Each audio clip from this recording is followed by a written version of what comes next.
2.40 crore rupees. Stage shows and events are offered free for students, parents and public. The socio-economic contributions of the Academy are manifest by the Mummaneni Subbarao Siddhartha Foundation. Established in the year 1997, it functions with a corpus fund of rupees 11 crores to provide financial assistance to meritorious students drawn from economically weaker sections. Till date, it benefited close to 19,000 students and an amount of 8.5 crore rupees has been disbursed. The recent feather in the cap of the Academy is the recognition accorded to one of its constituent colleges, Velagapudi Ramakrishna Siddhartha Engineering College, as an institution deemed to be a university under the UGC Act. Henceforth, the college is officially acknowledged as Siddhartha Academy of Higher Education. In the domain of learning, there is an important shift proposed by National New Education Policy 2020 of Government of India. It advocates inculcation of a deep-rooted pride in being Indian, not only in thought, but also in spirit, intellect, and deeds among the learners. The innovative P4 model proposed by Government of Andhra Pradesh is slowly incorporated into institutional thinking and academic thought processes at Siddhartha. In 1975, Siddhartha Academy of General and Technical Education began modestly.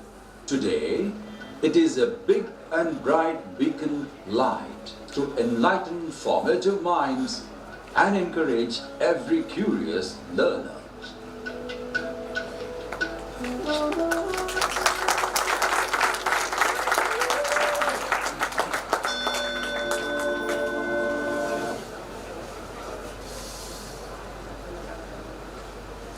Yeah, you can give a bigger round of applause. It's a journey of 50 years. It's not an ordinary story, try to understand. Now I deemed it a pleasure to invite our Vice Principal, Dr. Manoranjani Madam, onto the stage.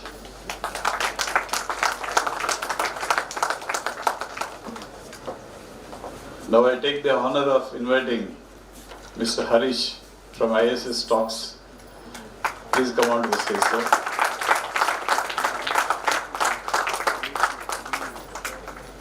Now it's my great pleasure in inviting our former student and alumni of PV Siddhartha College of Arts and Science, Dr. Sri Sasi Jyotsna, onto the stage. She is from Morgan Stanley Composite Index. They are into the core ratings and gradings of ESG.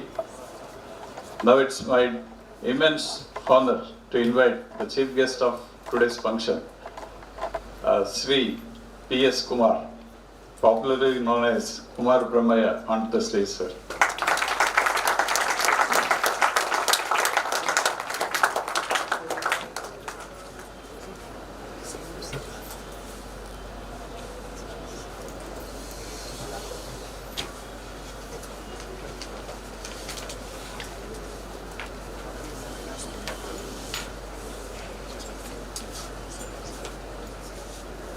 Now I request Dr. Manoranjani Madam to conduct the proceedings.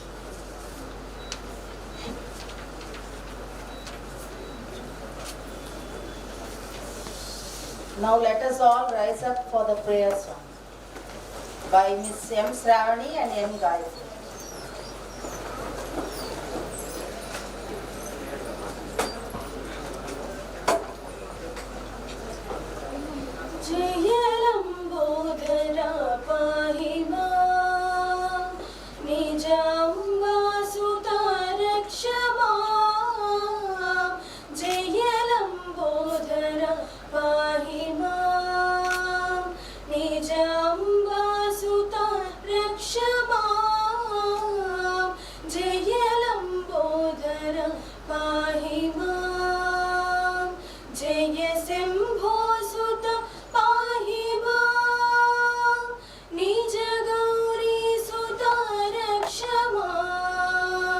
Jaya Vikatana पाहि मां भज विद्याधरा रक्ष मां जय लम्बोदर पाहि मां.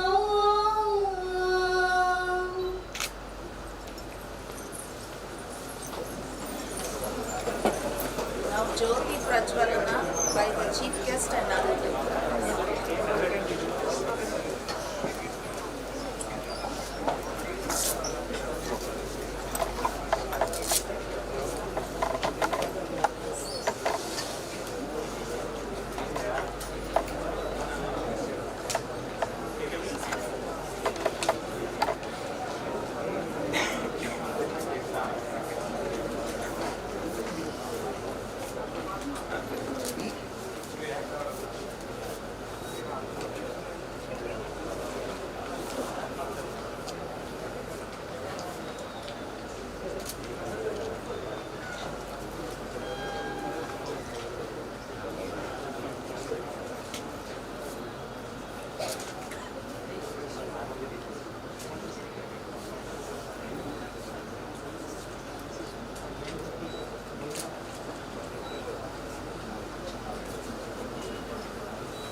President's opening remarks. Respected dignitaries on the dais, and respected resource persons, faculty members, participants from various colleges and students.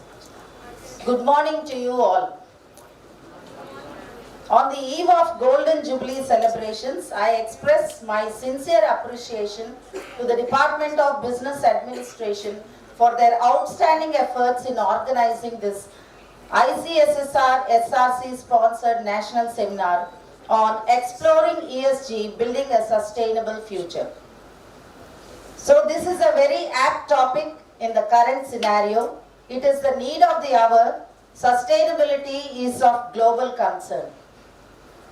And as a faculty of chemistry, it is also an interesting topic for me and all the chemistry students, because we teach sustainability and also the 12 principles of sustainability.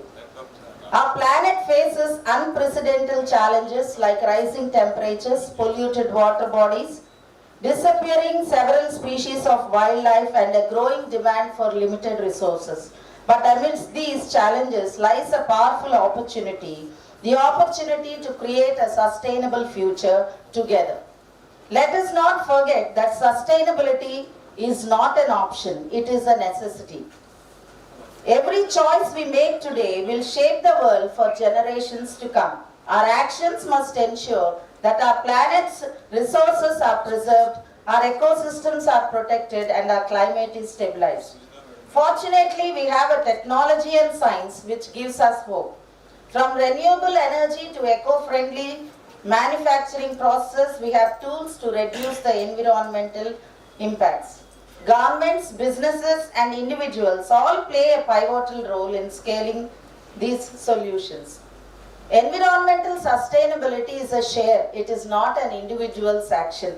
A part of collective action. ESG, environmental, social, and governance, refers to the three key factors used to evaluate sustainability and ethical impact of a company or investment. Building a sustainable future emphasizes harmony between economic growth, environmental protection, and social equity. The various key aspects, as we all know, include renewable energy adoption, resource efficiency, preserving biodiversity, sustainable agriculture, and social equity. I hope the deliberations of the seminar will challenge us to come up with the policies related to sustainability, business solutions, and some best practices for sustainability. Let us all understand the power of corporate social responsibility.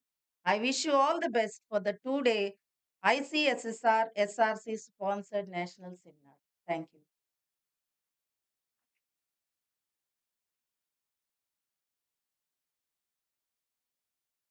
Now I request our Joint Secretary Sri Lalita Prasad Garu, Joint Secretary of Siddhartha Academy and of General and Technical Education, to deliver his speech.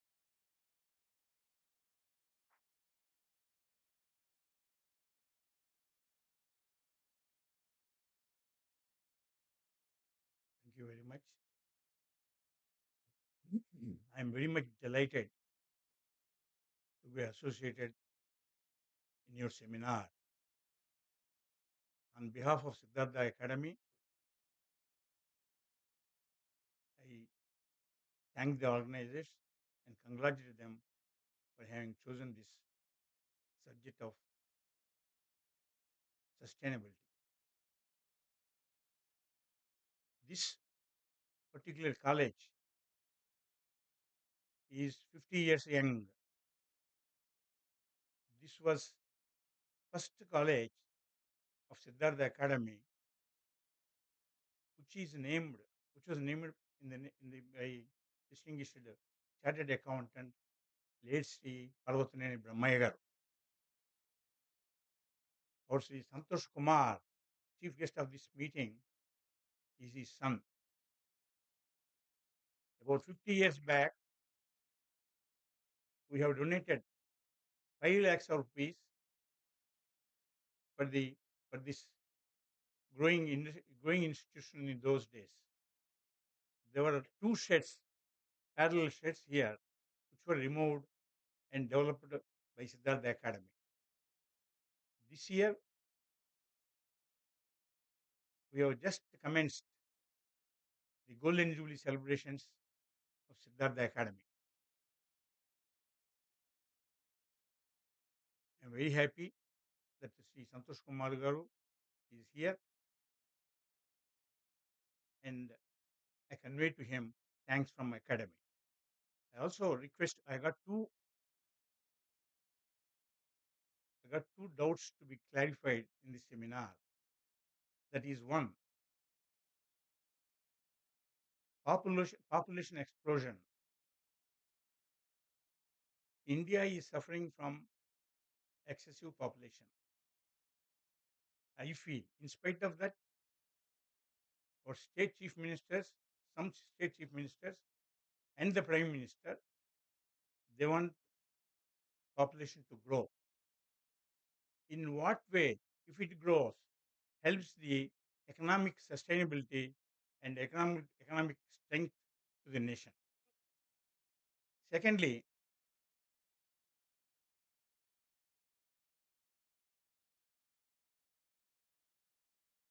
flawless capitalism. Flawless capitalism, how it take over from lawless capitalism. I thank you once again.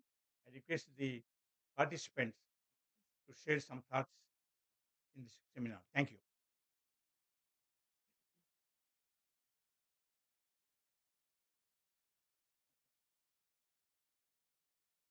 Introduction of the chief guest. Context setting by Professor Rajesh C. Jampalagar.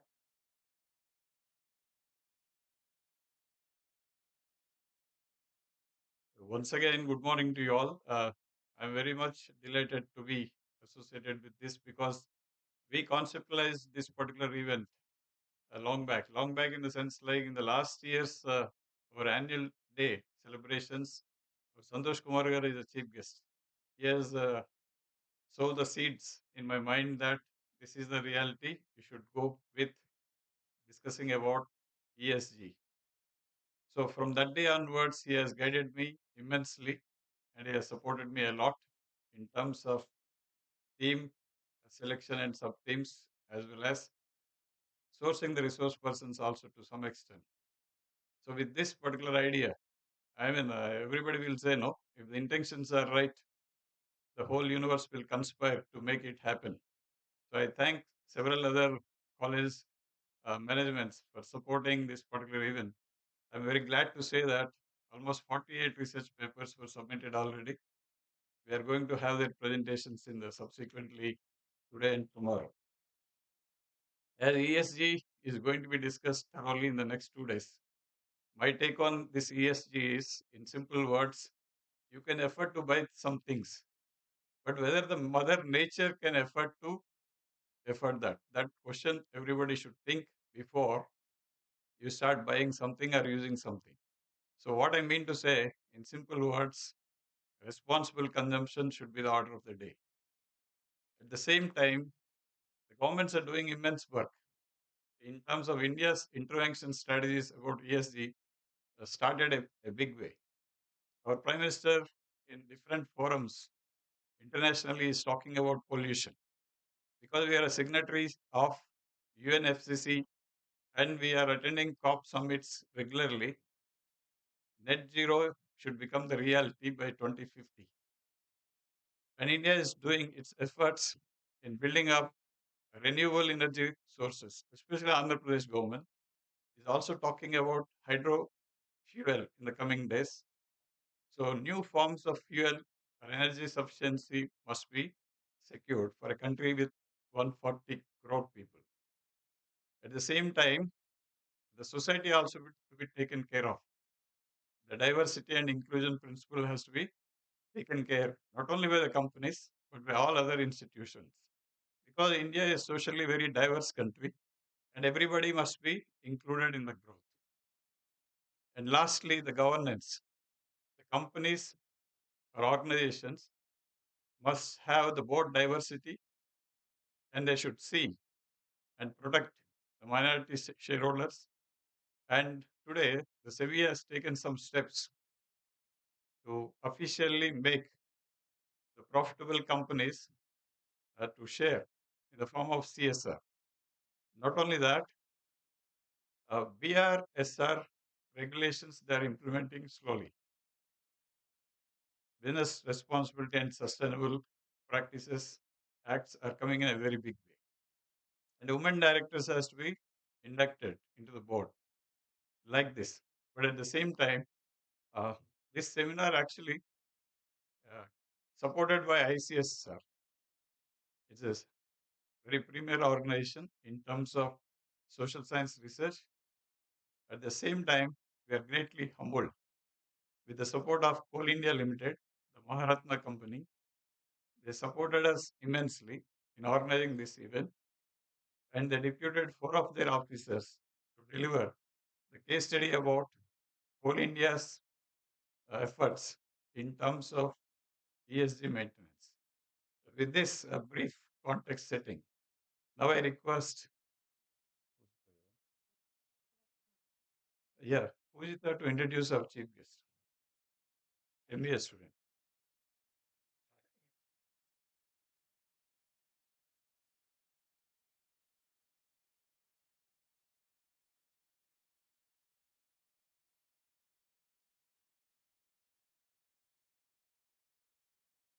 A glorious and cheerful morning to one and all. Respected faculty, distinguished guests, and aspiring business leaders, it is our distinct honor to introduce today's guest. Ladies and gentlemen, it is my privilege to introduce Mr. Parvatneni Santosh Kumar, commonly known as P.S. Kumar or Kumar Brahmaya, a distinguished professional in the field of chartered accountancy. Mr. Kumar is a BCom graduate from Vivekananda College, the University of Madras. In 1965, he relocated to London, UK, where he qualified as a chartered accountant from the Institute of Chartered Accountants in England and Wales.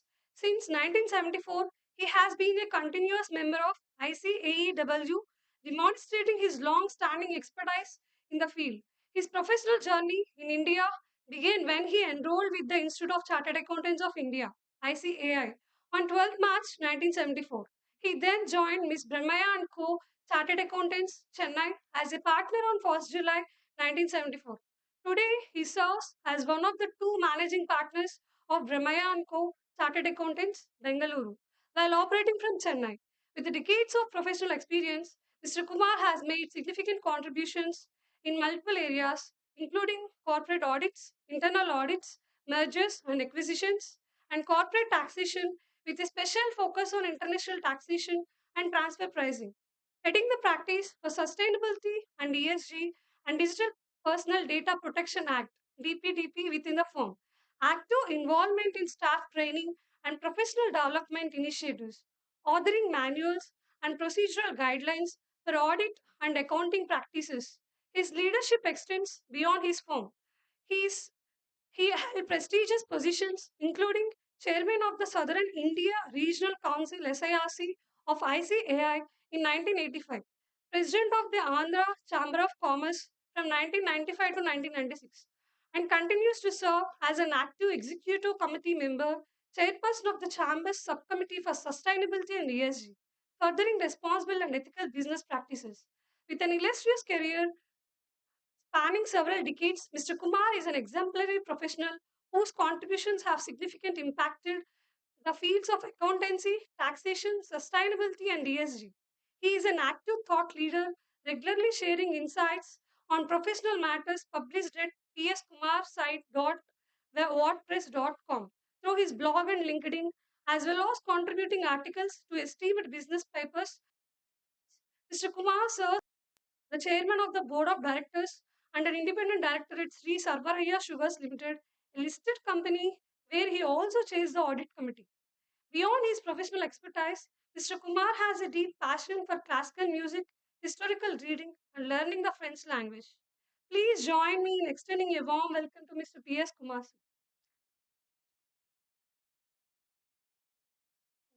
Now speech by our chief guest, VP Santosh Kumar.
Thank you. Thank you for the kind introduction.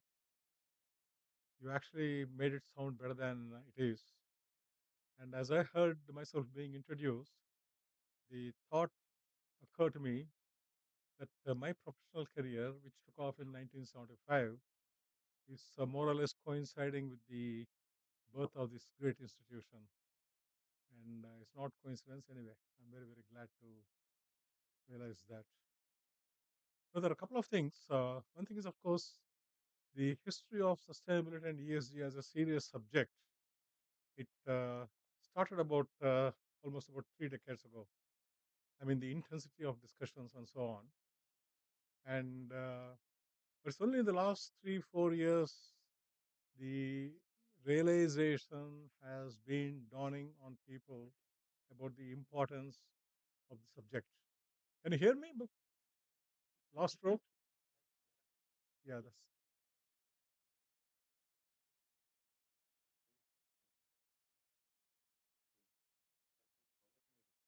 Yeah, follow my question. That's, not getting the feedback.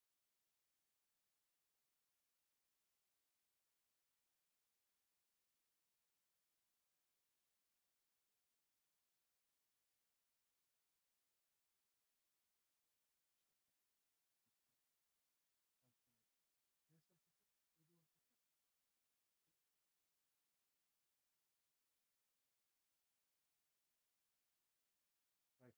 Is it better? Is it okay? Can I have a confirmation from the last row, please?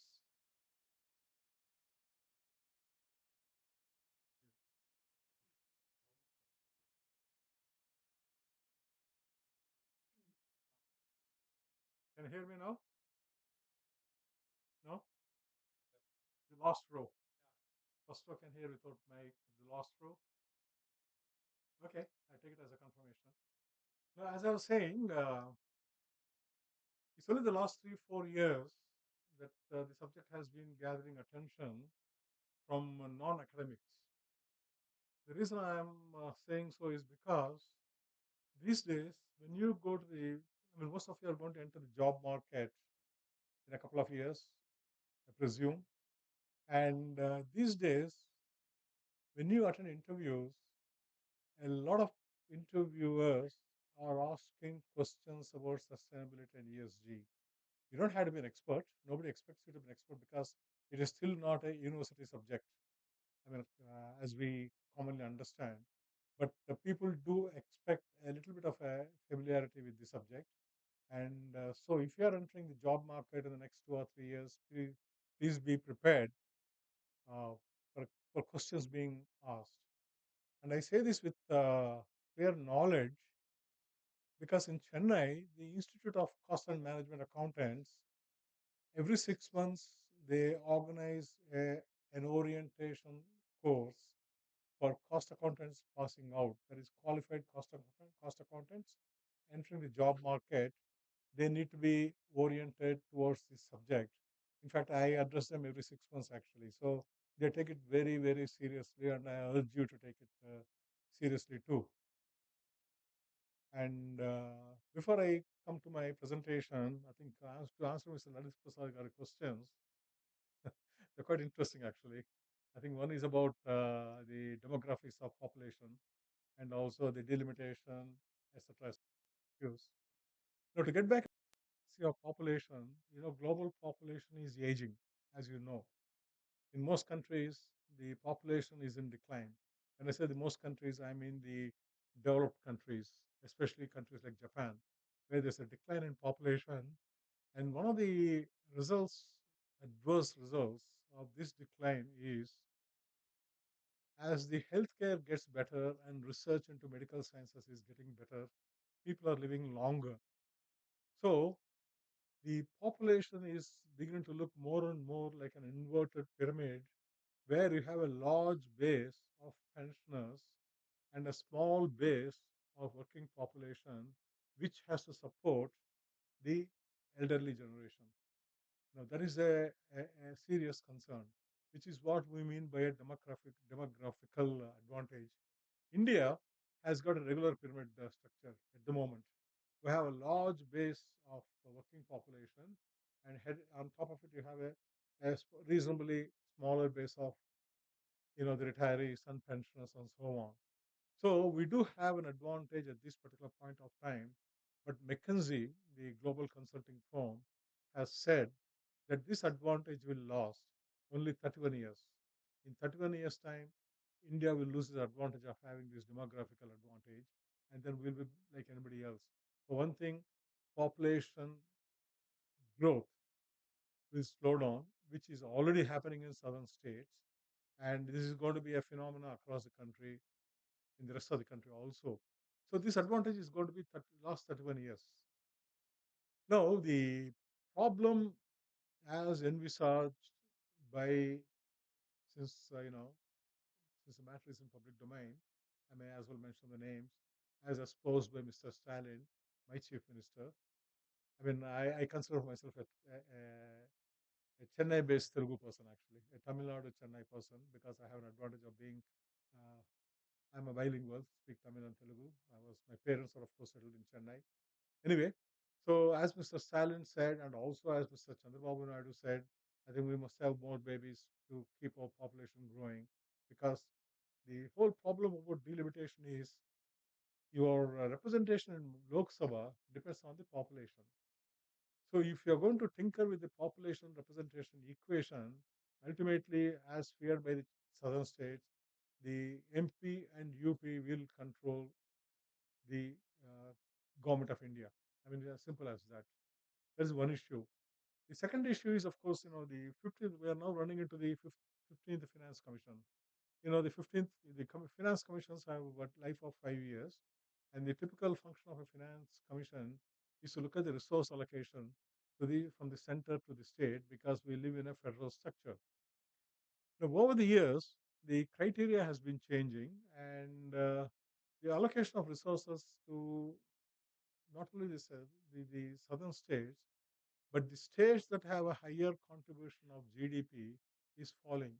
In other words, states which are contributing more to the GDP and wealth creation of the country, they are getting less and less by way of allocation of tax revenue from the center. Now, this is a phenomena that's been going on, discussed for a while. But the point is that the justification for that is that the richer states must support the poorer states. That is the justification. But you can argue both sides. The people who contribute more should get more, as against that the people who are less fortunate than you are should get more. There are contradictory arguments, and therefore I do not wish to enter into that argument. But the 16th Finance Commission has been formed, and their term will start in 2028. Now they're going around the country collecting evidence. Now, when you talk about the GDP of India at a 6.5%, where is it coming from? You have 28 states, 8 union territories. So where is it coming from, this GDP growth in percentage terms of 6.5%? Most of it is coming from southern states, Gujarat and Maharashtra, and probably Delhi.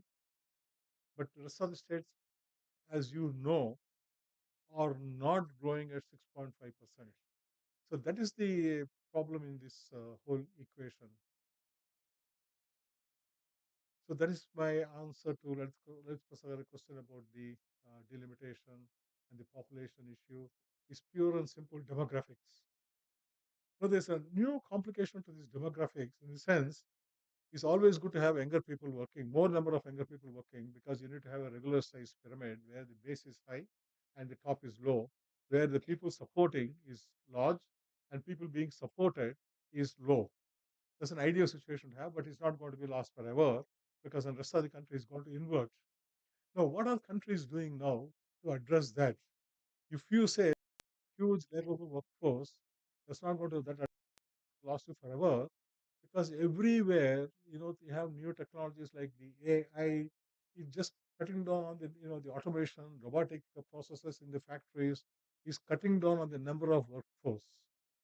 So at one particular point of time, you may find that the Western countries and the developed countries will probably substitute their labor practices or labor with automation. And then a country like India is going to have a huge surplus unemployable labor. So better worry about that. And that's going to happen, I think. That will happen. Because as it is, you're talking about the AI displacing people in the knowledge industry by 40%. Figures have been quoted that 40% of the present population working in the information technology enabled services will lose their jobs. BPOs may go out of existence. You never know. So you're going to end up with a surplus of workforce, and we should worry about that. So the second question Mr. Lalit Prasad asked was flawless capitalism versus lawless capitalism. That's a new one to me, actually. I never heard that before, but it's a nice expression. Honestly, does a concept of a flawless capitalism exist? It does not. In my opinion, it does not. In fact, as some economists have talked about, capitalism has got an acceptable face. There are some dirty practices in capitalism. There are ever so many practices actually, but anyway, not going too deep into it. It has even got an association with sustainability and ESG and the mess we are in today, climate change, emission of gases, and then it has close connection with lawless capitalism.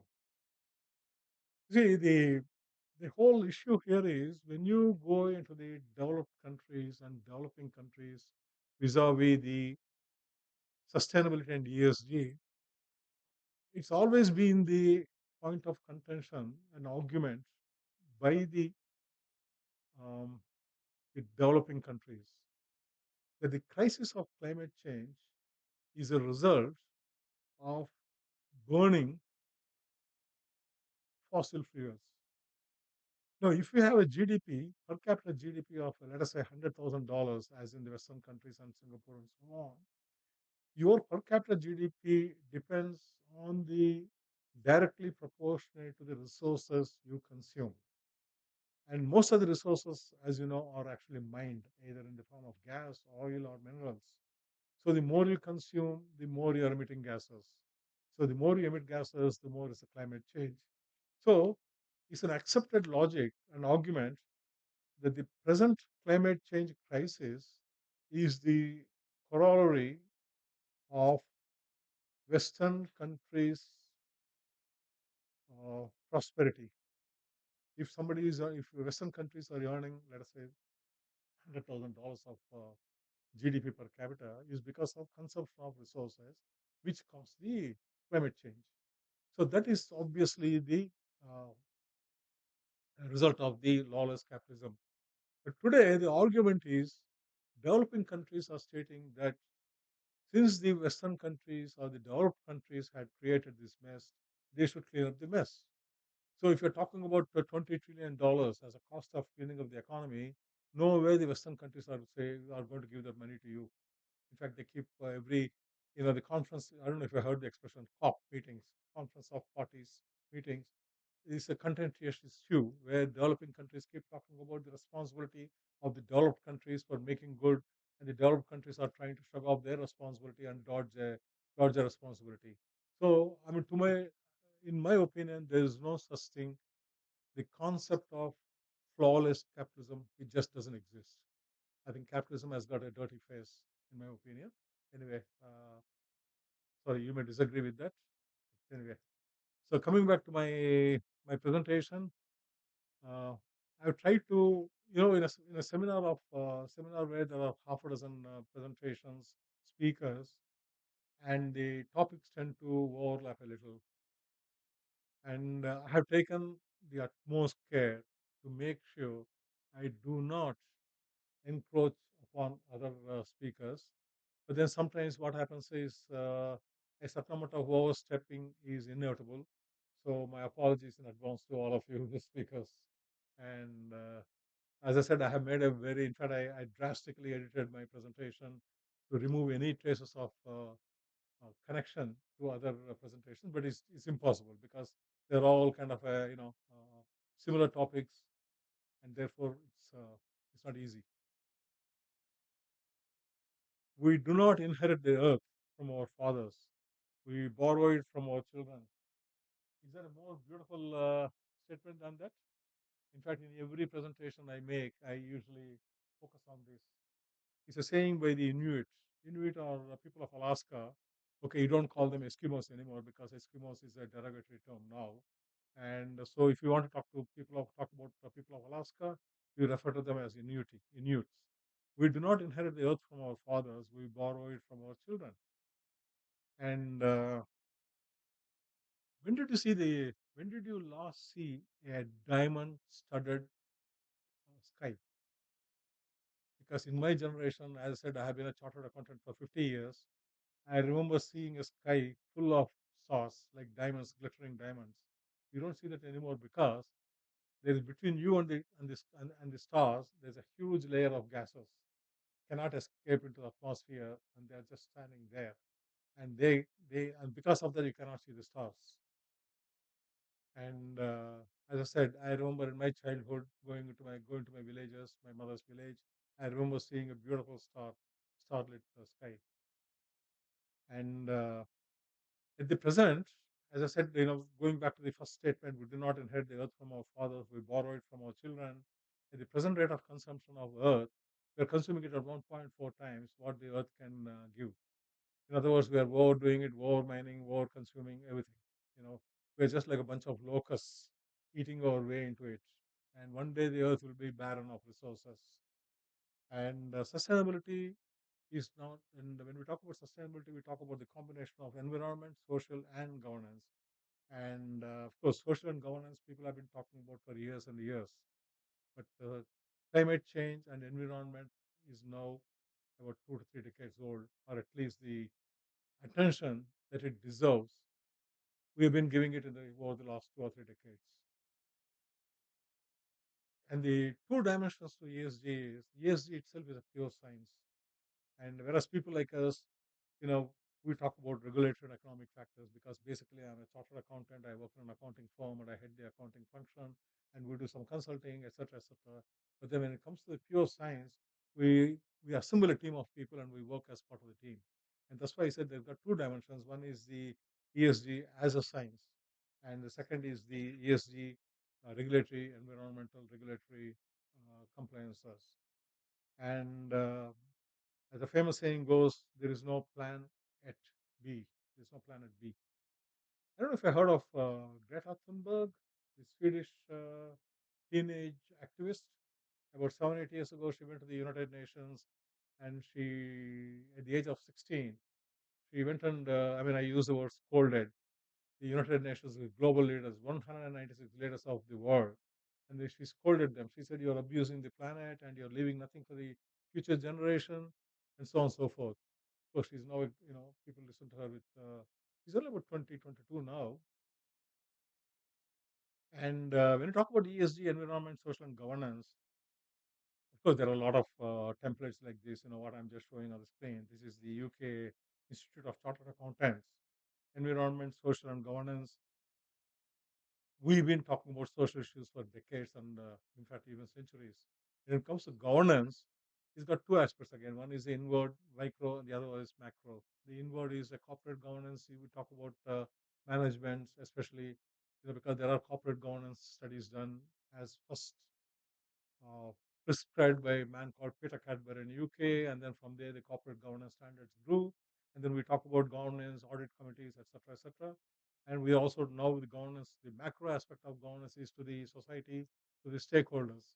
Now, where we talked about the shareholders in the past, in the corporate management, we now use the word, we no longer use the word shareholders. We talk about stakeholders.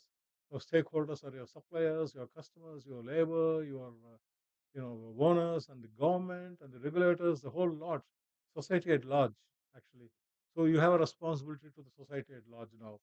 Now, this particular template I like because if you look at the social, consider modern slavery is one of the UK's topics worth talking about under the social column. Now, modern slavery, UK has got the Modern Slavery Act 2015. Australia has got the Modern Slavery Act 2016. Now, we all know that the slavery is a market where people are sold and bought. I mean, that's our traditional view of slavery. But the modern slavery expands on the principle. It goes on to say people are still being bought and sold because of economic compulsions, not in the traditional sense, but they have no freedom of action. Take, for instance, human trafficking. People are bought and sold to, what human trafficking means. In fact, a lot of them are being harvested for organs. And then what is child labor? It's a slavery. Because by economic conditions, they're locked into that system. And what about the bonded labor, if it's not slavery? So the definition of slavery has evolved over a period of time into a little something else. And recognizing the basic principle behind slavery, it tries to superimpose that principle into the modern practices and demonstrates and prohibits by law certain practices. So that is the Modern Slavery Act, and which is why I know in India we do not have a Slavery Act, but the Constitution does permit, or rather imposes a condition for every human being to be treated equally. Unfortunately, of course, we still have child labor and so on and so forth, although there are steps to eradicate it. Mind you, the slavery in its original form, where people are bought and sold, it still exists in certain pockets in the world. Coming back to the social aspects, one of the most discussed, most acted upon is the United Nations Sustainable Development Goals, SDGs. It was formally structured in the year 2000 with a 15-year time period for fulfillment, which meant that the program should have reached its fruition by 2015. But then on most parameters, they were not completed, and therefore in 2015, the United Nations expanded, based on its knowledge gained over the last previous 15 years, expanded the activity into 17 activities, and then they gave it the terminal year of 2030 as the date of completion. But by all accounts, no country has been able to keep pace with that. If you look at the kind of subjects they talk, 1, no poverty, 2, zero hunger, 3, good health and well-being, 4, quality education, 5, gender equality, 6, clean water and sanitation, 7, affordable clean energy, 8, decent work and economic growth, 9, industry, innovation and infrastructure, 10, reduce inequalities, 11, sustainable cities and communities, 12, responsible consumption and protection, 13, climate action, 14, below water, 15, life on land, 16, peace, justice and strong institutions, 17, partnership with the goals. So if you take up all these subjects and put them together, there's nothing much left actually. Everything has to fall into this particular 17 goals. So if you take care of the 17 goals, you should take care of the S part, the ESG. Now, I've given a table here, SDG 1 to SDG 17. The brackets, P3, P4, P8 for instance, it reflects, or rather it represents the principles as laid out in what's called the BRSR report, Business Responsibility and Sustainability Report, which is the prescribed format by Securities and Exchange Board of India. I will refer to it as in future as SEBI for corporate reporting. A little bit of it's coming a little later, so I will skip it now. But all these SDG goals are aligned with your BRSR report, and these particular paragraphs references comprise the subject matter of SDGs. Now, global warming, the causes. When fossil fuels are burned as a daily activity, greenhouse gases are generated. The burning of these fuels and industrial production processes release carbon dioxide and other gases which stay in the atmosphere. They do not dissipate, they do not disappear into space, which is what I referred to when I said, what is standing between you and your stars? These are the gases.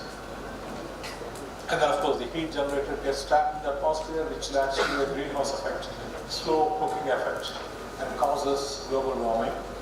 And for the scientific community, global warming causes rise in temperature of oceans, waterways, Earth's surface, leading to climate changes and extreme weather patterns such as droughts, flooding, wildfires, etc. Climate warming can be attributed to anthropogenic activity. Anthropogenic is a term referred to as caused by human beings and human activity by human beings. 97% of the scientific community agrees that the global warming is because of these anthropogenic activities, although 2 to 3% still are in denial. And then I won't bring in politics into it, and therefore I will not I will refrain from identifying the countries. Sorry. Now, climate change, according to the United Nations, climate change refers to long-term shifts in temperatures and weather patterns. These shifts may be natural, but since the 1860s, human activities, anthropogenic, have been the main drivers of climate change, primarily due to burning of fossil fuels like coal, oil, and gas, which produce heat-trapping gases. The impact of climate change, accelerating ice melt in Greenland, Antarctica, and rising sea levels, shifts in flower, plant, blooming times, devastating cyclones, floods, earthquakes, and droughts, shifts in weather patterns, wildfires, spread of diseases. Now, wildfires, you just take the case of Australia, Canada, the United States, California, and the United States. You know, the kind of severity of the wildfires. You talk about floods. You have no situations in countries where floods and droughts coexist in the same country at the same time. And you have situations where in countries the entire annual rainfall falls in 2 days or 3 days, and the rest of the time there's not a drop of water affecting crops. And people still think, the 2 to 3% of the people still think that we do not have anything called climate change. So we now have, I was talking about the conference of parties. COP is a generic term, but it's a contextual actually. And we do have, I don't know if you heard of COP, Baku COP meeting. Anybody has heard of COP meetings? Conference of parties. Last one we had was in Baku, November 24, and one meeting is held every year, by the way. Anyway, I think you should learn about it in the future, because as I said, your jobs will depend on it. So the United Nations Framework Convention on Climate Change, the UNFCCC, this is where the COP meeting started in 1924, I think, and formed at the Earth Summit in Rio de Janeiro in 1992 with 154 signatories. Presently, there are 198 members, and the 2024 meeting was held in Baku, Azerbaijan. I think India will be hosting a meeting in 2027, I think, in the next 2-3 years. And unfortunately, as I said, there is a divergence between rich countries and poorer countries, purely because of who should fund the finance to put the climate back into the normal situation. And we're talking about $20 trillion, $25 trillion. There are huge various estimates, but it runs into a few trillions. And rich countries are not prepared to fund it. I mean, they talk about loss and damage, they talk about loans, they talk about technology transfers, but when it comes to money, it's not happening. Now, 2 of the most important COP meetings were held one in Kyoto, Japan, in 1997, COP3, and the second was Paris in 2021, that is COP15. Of course, the Kyoto COP meeting took real life in around 2005 in what's called the Kyoto Protocol, and I don't know if you heard the term carbon credits. I've heard the word carbon credits. Anyway, so the first carbon credit market came to being as a result of the organized carbon credit market came to being as a result of the Kyoto Protocol around 2005. And where the Kyoto Protocol divided the number of countries, 40 countries into 2 categories, namely 41 countries developed and the rest are underdeveloped and less developed. And the developed countries, 41 countries, were given targets for climate change, their way of controlling their emissions.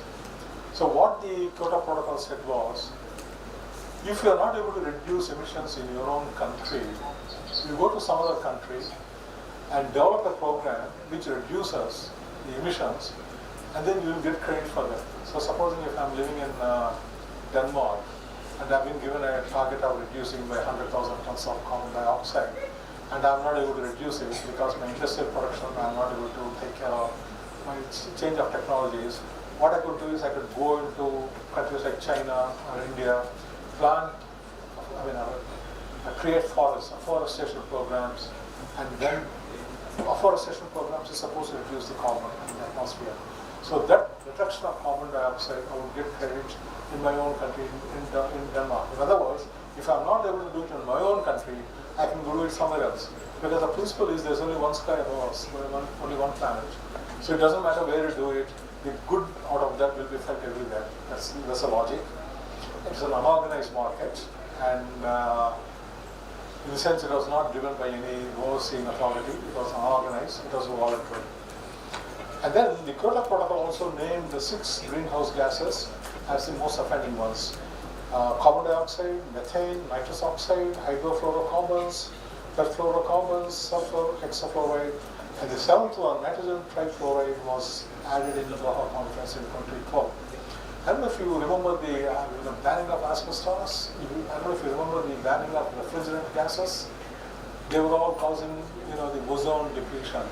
So at one particular point of time, over 20 years ago, legislation was passed banning asbestos and the chlorofluorocarbons, banning of chlorofluorocarbons. Alternate technologies had to be developed because that's what kept your AC, air conditioning industry going, and so on and so forth. So it's something similar to that actually. And then, I just take this slide first. When you're talking about emissions, we are talking about, I don't know if you can see it actually, it's a little bit vague. So what this does is, we now talk about emissions in terms of the currency of carbon dioxide, because you need to have one unified way of measuring everything. So what happens is, just like you measure all your currencies into United States dollars for comparison on whatever it is, you convert this gases, 7 gases named by the Kyoto Protocol and the Doha, you convert them to equivalent of carbon dioxide. For instance, if you look at methane, over a 100-period span, methane is equivalent to 25 times the carbon dioxide. That is, 1 ton of methane is equal to 25 tons of carbon dioxide. So this is the conversion scale. Now, interestingly, in Denmark, talking about methane, in Denmark, what happened was, every country has got its own measurements of per capita measurement of emissions contributing to the climate change and so on and so forth. In Denmark, the Danish government, they came out with a law which stated when a cattle burps or regurgitates, it emits methane. So in order to really count your methane contribution to the atmosphere, you must take into account your cattle population. So they are now levying a tax on cattle population in Denmark. Now what will happen to India is supposed to be the 3rd largest emitter of gases, but then per capita wise it's the lowest because we are 1.4 billion people.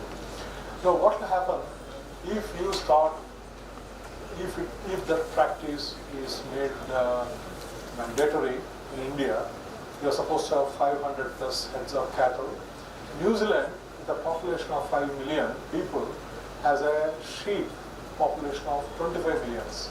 So if you add these into your calculation of emissions, I don't know where we stand actually. Anyway.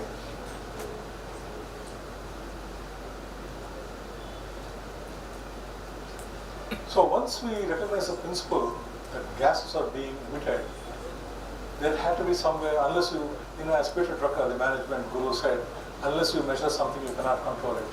So you know that you're emitting gases, but then how do you know what you're emitting, how much are you emitting? So in order to control the emissions, you needed to first measure it.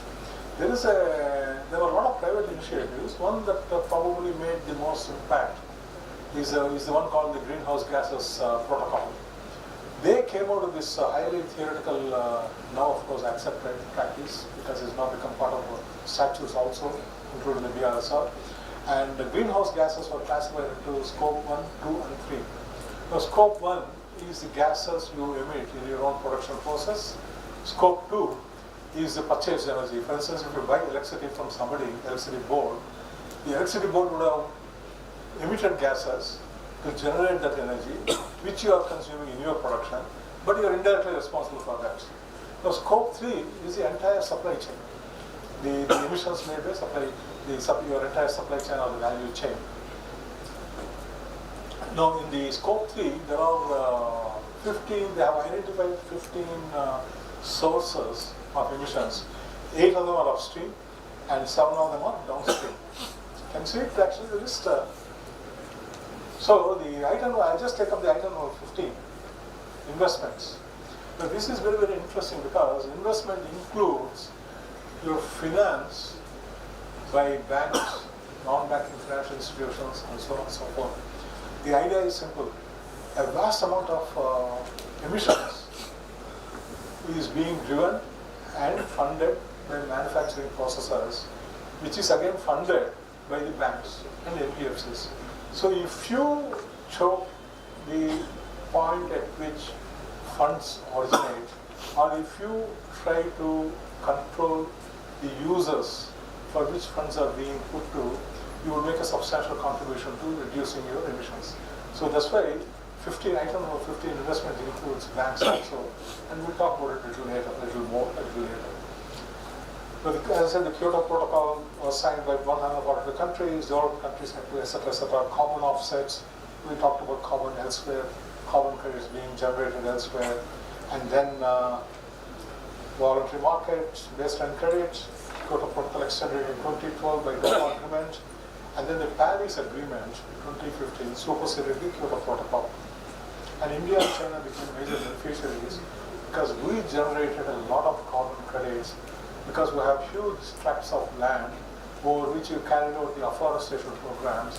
And then, as I said, as you know, as a botany student of botany would know, plants absorb carbon dioxide so that to reduce their carbon dioxide from the atmosphere.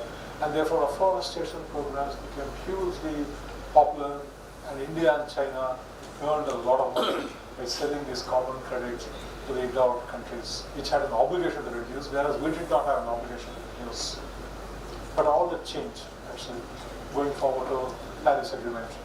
So the Kyoto Protocol, COP3 1997, so carbon credits, what were the sources of carbon credits? I talked about afforestation, which is the most popular, but there also was renewable energy generation. Now, when you talk about emission of gases, there are 3 aspects. One is the avoidance, the second is the reduction, the third is the removal. Now people are talking about removal by sucking out the carbon dioxide and then mining it and shoving it out of the ground and so on and so forth. There are a lot of technologies coming out, but none of them are really commercially viable yet. They're all lab models. You see newspapers almost on a daily basis, something is coming out is being published on the papers about avoidance and so on. So I wouldn't really put my hope on that yet, just as it, because we're not sure what's going to happen in the future. So you take carbon credits, what qualified for Kyoto Protocol, renewable energy generation is an avoidance, and agriculture, agriculture, methane reduction, etc., reduction, forestry and land use, removal, household and community, clean cook stove projects, avoidance. Now this is where, and I said, the Kyoto Protocol came into a lot of criticism because nobody was sure about how well it was working. It was not overseen by any government authority. It was a voluntary project. One particular popular project was you would go to villages, and typically in villages, cooking is done over this chullas or whatever, I don't know what you call it in South. You burn cow dung or you burn the coconut waste, and then you use a cylinder, where you blow air into it to blow embers to fire, right? And that generates a lot of carbon dioxide, a lot of gases. So some of these people, they went to villages, they canvassed, and they gave them cooking stoves free of cost to substitute the traditional ways of cooking. What they said was the cooking stoves use CNG gases and therefore they're cleaner, and if you don't use the traditional method, you are avoiding emission of gases. So if I'm a businessman, I go to village and I give a couple of hundred cooking stoves to people there and take away their, the traditional methods of cooking, and then I claim a carbon credit for them, and they were actually given carbon credits for that. By giving away cooking stoves, they were given carbon credits which they sold and made money out of it. There's a magazine called Down to Earth, organization called Down to Earth. They did a research into this particular project. They went to the villages where the companies gave cooking stoves and claimed carbon credits. A year later, they went back to these villages and did a statistical survey, and they found out 98% of the people were no longer using those stoves. They took these stoves and they went back to their original cooking method. And all the carbon credits they sold were actually meaningless, is money for nothing. It did not fulfill its objective. So which is where the Kyoto Protocol came under a lot of criticism, because it had a lot of good intentions but a very bad way of executing it. And transportation, focus on electric vehicles. Now, do you call electric vehicles reduction or removal? Avoidance? I would call it reduction, because for every electric vehicle you consume power, it has to come from probably a thermal source. Somebody like electricity board is generating burning coal. So that coal is used in, that energy is used in electric vehicle. So it's not really a 0 to 100 to 0. It's maybe 100 to 30, maybe 70% reduction, 30% is still happening. So there are still like a lot of these gaps. And then waste management of landfills, removal of wet waste, generating methane, and industrial and commercial coal mine methane capturing, and I'm sure our coal mine friends will probably have something to say about that. And the chemical this is what published by an organization called Down to Earth org. And the chemical process recover and destroy ozone depleting substances. Good news is that after 40 years, the ozone layer is now reforming. That's the good news actually. That's something we got right. Carbon capture and storage, again, it's a removal, questionable technologies, not yet, And the accounting treatment where we come in as chartered accountants is where the Institute of Chartered Accountants of India, in the guidance note on accounting for self-generated and certified emission reductions 2012, they defined what's cost, classified as inventory in financial instruments, statements. Profit is taxable, by the way, under section 115 BBG, and will attract, in future, carbon credits will attract goods and services tax, and of course income tax will undergo. And the principle of cap and trade. Now I come to the carbon credits as is going to be practiced in the future. It's got many variations, but basically the cap and trade, which I just talked about, as if you're not able to do it in your own premises, you do it somewhere else and get trade for it. Now imagine you're a cement manufacturing company. You manufacture 1,000 tons. Cement is a very hot to abate industry in the sense it emits a lot of gases like steel industry, and you cannot live without steel and cement.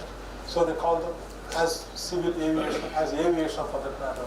So we call them hard to abate because we don't see any way as of now how to reduce that. We have to learn to live with it, and therefore what we can't do there we must do elsewhere in terms of saving in emissions. So the cap and trade method is, if you imagine yourself a cement factory, let us say you are manufacturing 1,000 tons of cement and you are emitting 1,000 tons of carbon dioxide. Supposing next year you get better technologies and then do it better, and then you invent ways of doing it. Supposing you produce your 1,000 tons of cement and generate only 950 tons of carbon dioxide, you have saved 50 tons of carbon dioxide. Correspondingly, there's another company which has got the same configuration of 1,000 tons and emission of 1,000 tons of carbon dioxide. The next year, the company B emits 1,050 tons of carbon dioxide, let us say, for producing 1,000 tons of cement. So they have overshot their allowances by 50 tons. So what does company B do? Either you can levy a carbon tax on them, on the 50 tons, or company B can go and buy the carbon credits which was saved by company A and buy the 50 tons of what they saved and account for that. So there is a price, of course, to be paid for that, and generally carbon credits now is going to be a very, very organized activity. There are going to be trading platforms. There are already trading platforms in the world, but there's going to be a more regulated trading platforms. In fact, there are two organizations called Verra and Gold Star. which dominate the carbon credit right now. And in future, every country will have its own trading platform. So company B will go, see company A, once they have generated 15 tons of credit, they will get it certified by the authorities, and they will place it on the market, on the platform. So company B will go and buy these 50 credits from company A. But then it's a hugely fluctuating market because I'm talking about 2 companies, whereas if you take about 10,000 companies in India which are into other industries which also generate emissions, which also save carbon dioxide, all that is going into the trading platform like your Bombay Stock Exchange or National Stock Exchange, whatever it is. So, and then there's a supply, and then there's a demand, and then the prices are fluctuating every day.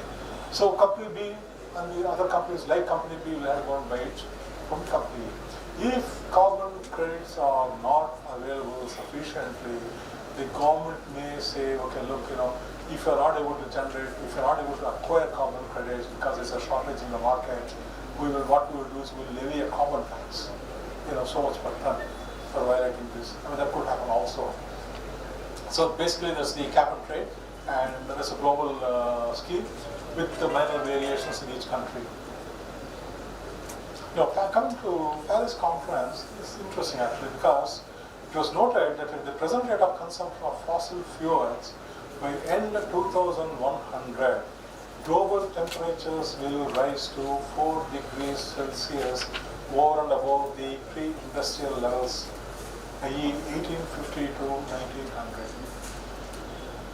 So we took the Paris conference took the base year as 1850 to 1900, and they said at the present rate of consumption of fossil fuels, if we do not stop, we are going to end up by the year 2100 a temperature rise of 4 degrees Celsius.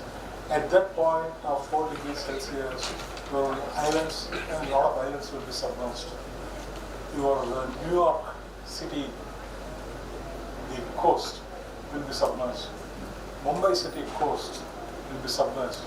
In fact, there's a commentary in Chennai. They're building a metro line on the beach, Marina Shore. They said they questioned the wisdom of the particular project because they said there's a huge risk. In another 20 years' time, the sea will submerge the metro line. They questioned the wisdom anyway. But so 1850 to 1900 it coincides with the oil and gas era, which is if you look at the industrial revolution scale, it's IR2. Actually, IR1, industrial revolution 1 is coal-based. IR2 is the gas and oil. IR3 is 1950s computers, and IR4 is the AI. Of course, people are still discussing that, and there are different ways of looking at it. But 1850 to 1900 is the era of gas and oil. So we took the low 1850 to 1900 is a very, very low base, by the way. So it doesn't give you much of margin when you say 4% Celsius. And so the Paris Agreement, Paris Conference said that we should bring down the rise and level of temperature to not more than 1.5% by the year 2050. And for that, each country was asked to come out with their own nationally determined contributions plan, the NDC. Action plans involve developed countries to supporting developing nations by transfer of alternative technologies, to build capacities to meet climate change, and to financially support, which is where the problem is actually. The Paris Agreement, there are there are 15 principles actually in the Paris Agreement, but I'll just read out a few important ones. Article 2 talks about common but differentiated responsibilities. In the sense, there was a consensus that, okay, look, we all live in one world, there is no planet B, and therefore it's our responsibility collectively, and therefore it's common but differentiated. The quantification of responsibility may change, but all of us are responsible for it. And coming to the nationally determined contributions in DC, no, nationally determined contributions is quasi-legal. We are still not in a position to say whether it's legal or whether it's legally enforceable on a country or not. Because the idea is that it's supposedly legally enforceable because it's been these programs have been approved by the parliament. Have you heard of Vanuatu? Vanuatu? Island of Vanuatu? No, island of Vanuatu has got a population of about 35,000 people. is a South Pacific island state, and he's got a passport that is accepted in 140 countries. So he's got a very, very strong passport. A country with tremendous international reputation for law and order and so on. About a week ago, one of the Indian citizens who was granted citizenship, his citizenship was cancelled. Do you remember reading the papers about a week ago? Yes. Lalit Puri. And so Vanuatu is that country, island state. And Vanuatu, it went to the International Court of Justice at The Hague, in the Netherlands, asking the International Court of Justice to give a ruling on whether the nationally determined contributions are legally enforceable. That was about a year ago, and I think in another 6 months' time we'll get an answer to that particular question. So it's very interesting actually, because this little country of 35,000 people, it punches above its weight. It does things that most other countries have not done. They're very, very pragmatic, very enlightened country, 35,000 people. And there's also an association of island states. And I think it heads that particular association of island states, and they're all finding part. In fact, Maldives had an underwater cabinet meeting about 15 years ago. It came in the papers, a picture actually. Because what they were trying to say is that we are going to be wiped out, we are going to be submerged, we will no longer exist. And that's going to happen to a lot of these island countries.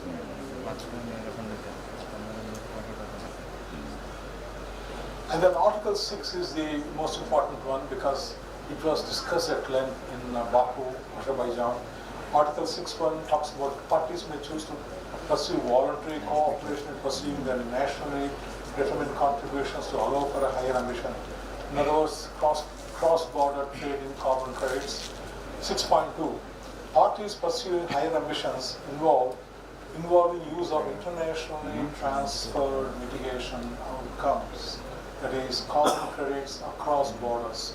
If you generate sufficient number of carbon credits, somebody can come and buy from us. And then Article 6.4 establishes a mechanism which will have an oversight, a regulatory mechanism to ensure that the mechanism is functioning properly. And of course, the Baku Conference 2024, the new developments on new collective quantified growth. That's the theme of 2024. The target is to mobilize about 6 to 8 trillions by 2030, $1 trillion by 2030, and to take on the record interim reports of countries, their performance and targets of NDC, etc., etc. But nothing much happened by the way in Azerbaijan. In fact, it was a disappointment in Azerbaijan. Now, before that, the Glasgow COP26 2021 meeting, we achieved a lot of substantial achievements. The Paris agreement was affirmed and consensus reached that net zero would be achieved by 2050. There was a global consensus that net zero is defined as your emissions being lower than your savings. In other words, whatever you emitted, you will remove or reduce. That would be net zero emissions. So the whole world agreed for 2050, except that China agreed for 2060 and India agreed for 2070.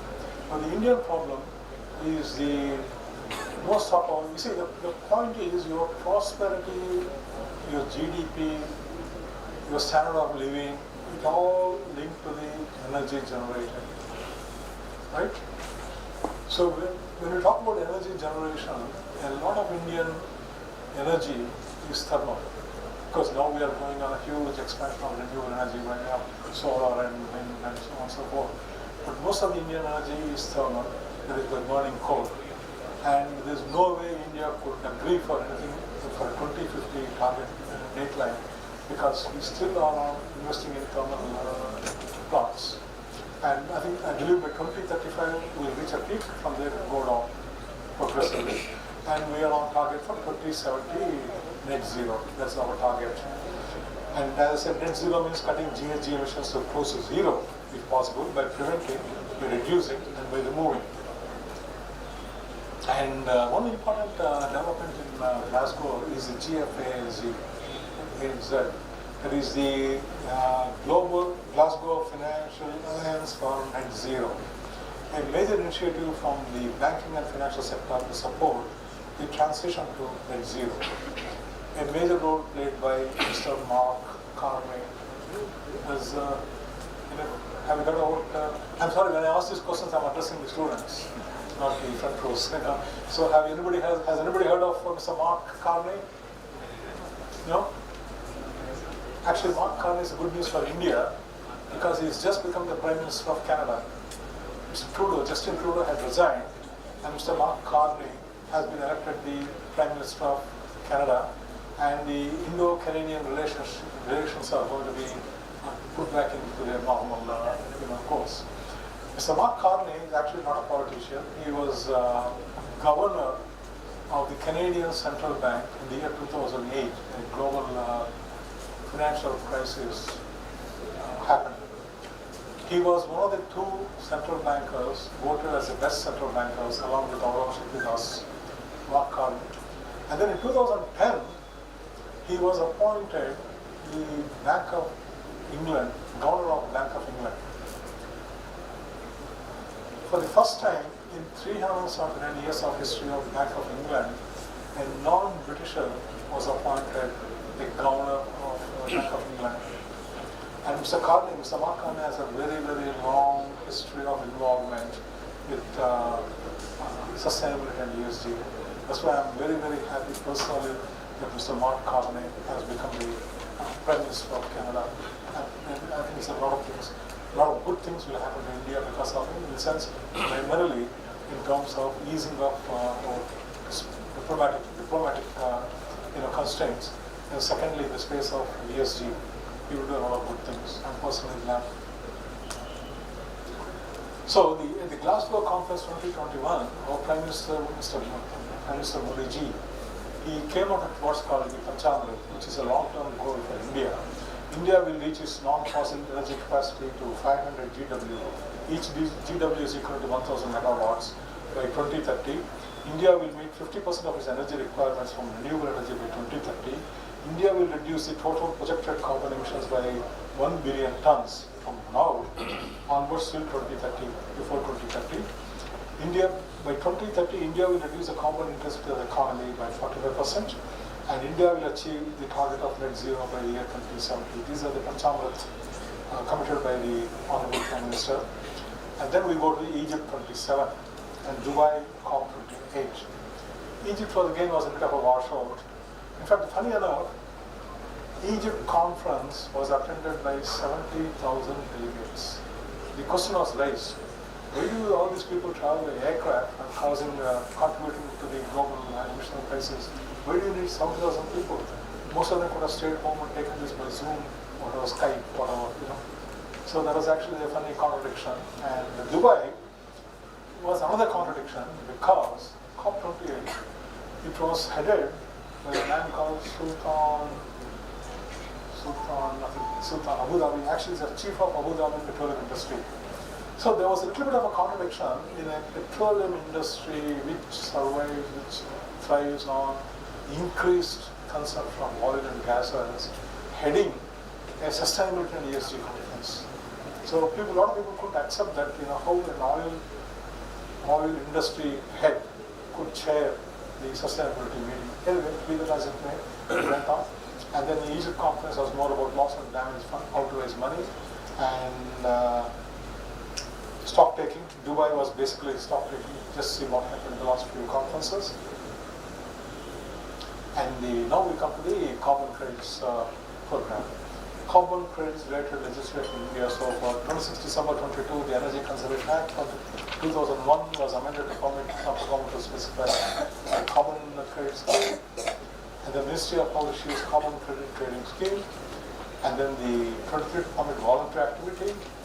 And then the July 24 issued a detailed procedure for compliance mechanism under CCTS, accreditation procedure and eligibility criteria for accredited corporate verification agency. And then 20 September 2024, list of approved sectors in offset mechanism under CCTS issued. So of course I'm not going to spend too much time on this because it's only a matter of detail. And it's going to be another year's time, another year, when we really look at a thriving, active carbon credit market. We still have about a year's time. And the CCTS, was passed in the Energy Conservation Act, as I said. Now there are two things. One is the compliance and the other is the offset. The compliance is where you have an obligation. I just mentioned cement industry. You have an obligation to restrict your emissions and therefore you go through this audit. Compliance offset program is anybody can, as a profit-making activity, they can generate carbon credits, upload them onto the stock exchange. Carbon credit trading exchange, and then wait for the buyers to come and buy it. So both are possible. And then alternatively, the Ministry of Environment, Forest and Climate Change, they came out with this great scheme called the Green Credit Program. Very interesting actually, because I was very impressed when I first saw that. It's again on our PM's initiative called Life Set and Environment exposed in the G20 meeting. I'm sorry, another 10-15% later. And activities notified under clause 4.2, tree plantations, water management, sustainable agriculture, waste management, air pollution reduction, mangrove conservation, eco-market development, sustainable building and infrastructure, and so on. And then it's available to individuals. There is a difference between this and carbon credit scheme. Even individuals can take part in this activity. And they have a rural slant. So ideal for self-help groups. In fact, there are people already already getting into forming self-help groups and so on and so forth. In fact, FPOs, farmer produce organizations, are getting very active into that. Now, I come to this interesting subject of the emergence of, excuse me.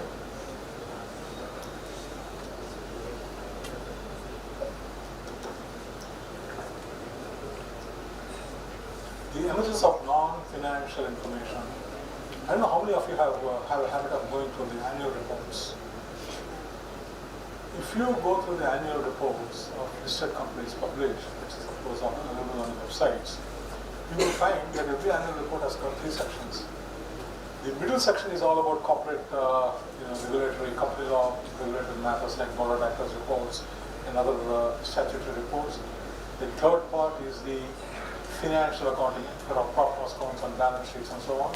The first part is where now people are now able to publish their sustainability and related information and so on and so forth. There were 70 to 80 pages of it. Now, theoretically speaking,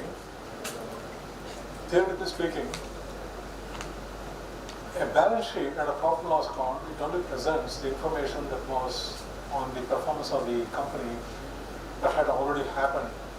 But then if you're an analyst, and if you want to invest in a company, and if you want to really know where the company is heading, that's not good enough.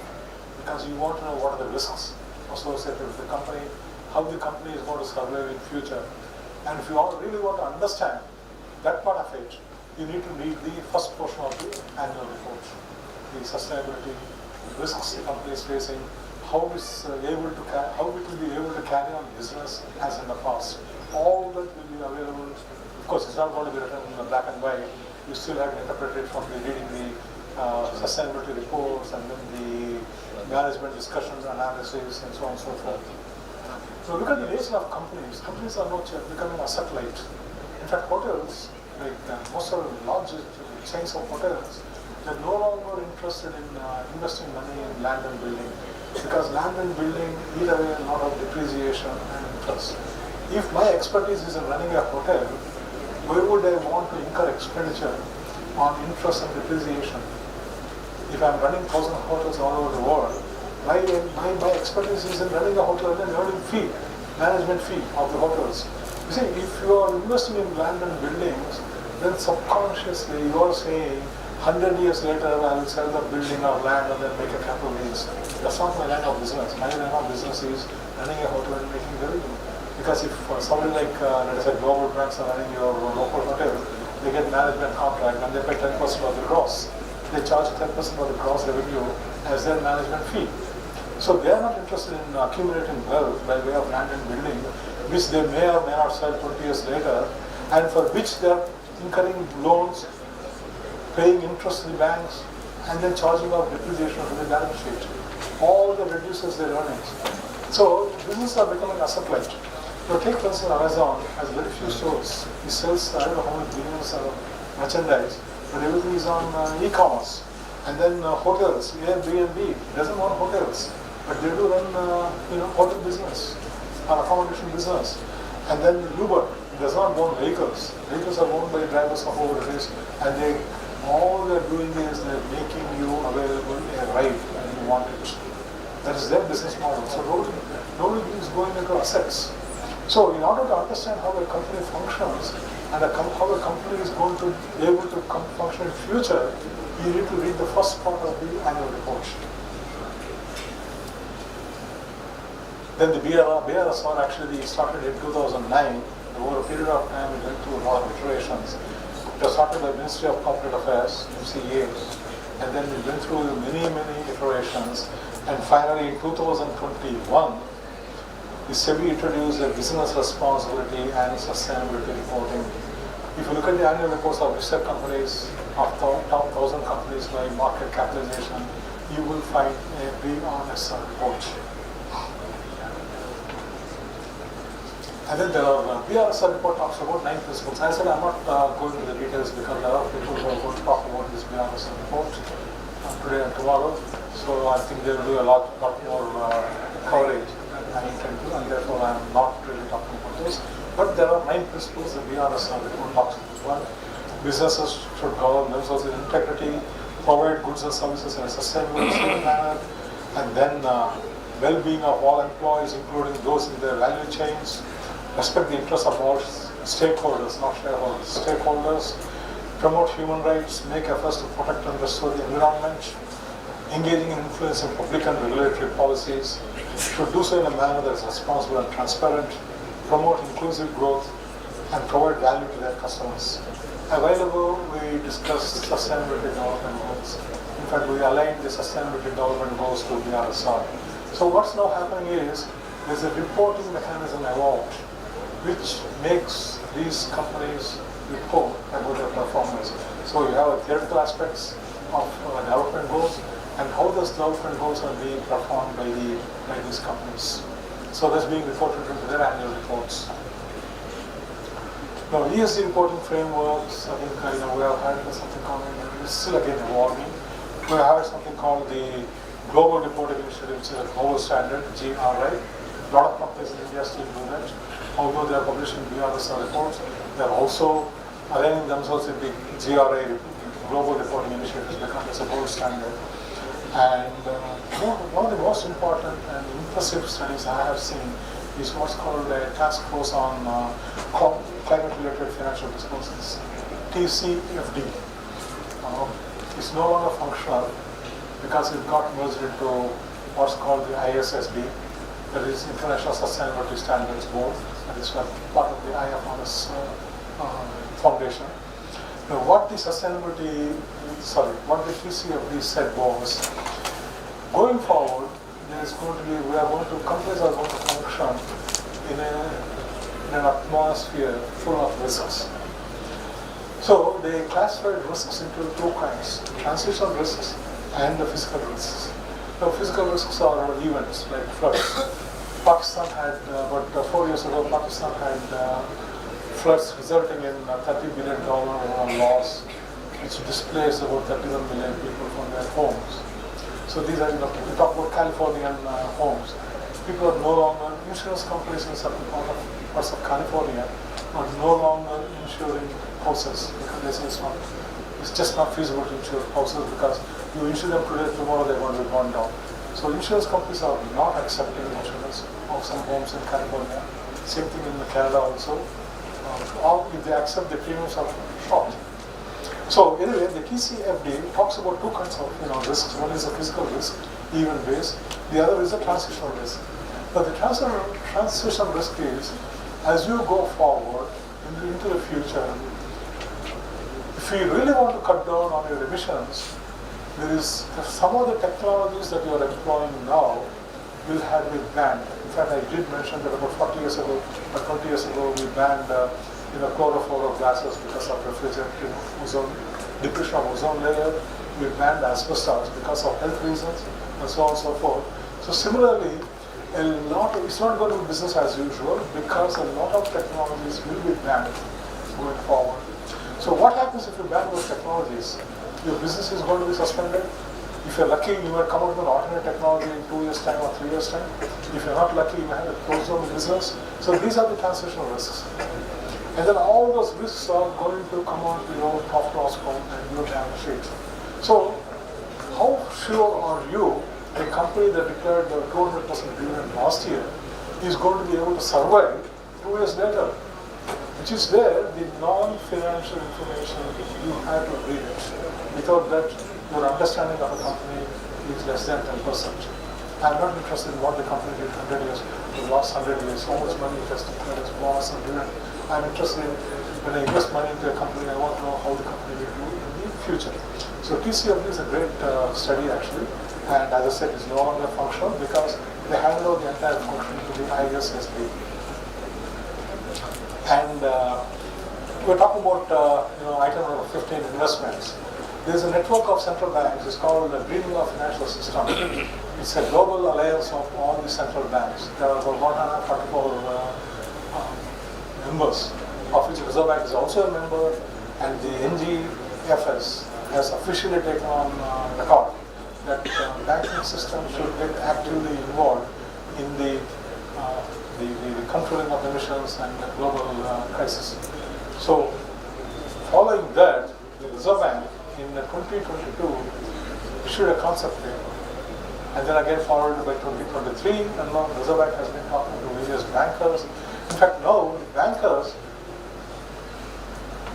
those who are already financing existing companies, when the renewal, the banks renew, the facilities are renewed every year. So when the companies go to the bankers for renewal every year, the bankers are looking into the business model for many companies. Secondly, if you're starting a new industry, the bankers are asking all kinds of questions about your sustainability and ESG. So this become a huge issue now, and unless you are sure about your project, your company, the banks are not going to fund it. So that's the impact of it. So the RBI's final conclusions, which has supported to the private sector and to the public sector banks, India needs to introduce a broad-based carbon pricing system. Carbon tax should have a social aspect, and then linked to green taxonomy, emission trading system linked to green taxonomy covering all sectors of the economy will be introduced. And there is an effective green taxonomy to identify sustainable green assets. Fifth and finally, there is a need to properly record public spending on climate change and related issues and report them in a climate budget report. Now, these are the official recommendations of the Reserve Bank of India. They have not mandated them yet, but they have been issued and circulated to all the banking system. And as I already said, the banks are now getting very active in monitoring how their funds are being used by the borrowers. Now, greenwashing is a term you might have heard. Greenwashing is a very, very obnoxious practice. And a lot of companies claim to be green, but they are not green. I mean, they do it for various reasons, including reputation enhancement, brand building, and they're obtaining finance at a lower cost, and peer pressure, so on and so forth. And SEBI has got a publication of do's and don'ts on greenwashing, circulated 3rd February 2023. Waste management.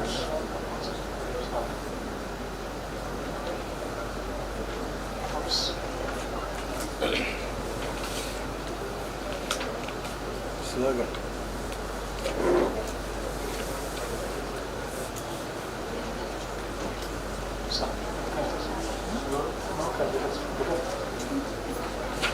No, I want to pick up with this. But I want to see it. It is a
And that's also greenwashing. It was actually quite bad in the early 2020s, 2020, 21, 22, 3. But now I think wisdom is dawning and I think things are getting a little better now, a lot better actually. And then waste management has got a huge subject by itself. Resource depletion, pollution, climate change, accumulation of waste. And India has got the third largest accumulation, we're accumulating the third largest amount of electronic waste. But e-waste has also a lot of wealth because all the electronic equipments they contain rare elements, rare earths and so on. So mining for it is a huge activity now. And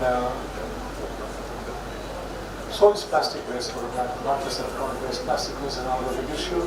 And extended producer responsibility is gaining momentum and being recognized by these statutes. The concept of polluter pays as accepted by the Supreme Court of India. Now, the EPR is an old Scandinavian concept. It shifts the responsibility to the manufacturers and importers. In certain countries in Europe, if you buy a car up front, the vendor, the car dealer collects a certain amount of charges for scrapping 10 years later. Up front is charged, money is paid to the government, and then the government will undertake the responsibility of scrapping old cars. So that's how the circle completes. But the EPR in India and in some other parts of the world is there are 4 or 5 players. First of all, you have rack pickers who go to the waste sites, pick up instruments. Then there are people who come around with their cards, buying electronic, used items. Then they aggregate them and they go and sell it to a larger organization, a wholesaler, let us say, in reverse. And then these people sell them to the processors. The processors dismantle the equipment, recover the materials, and then they get, for every equipment they process, they get credit from the government of India, government. And then the manufacturers will have to buy those credits from the processors.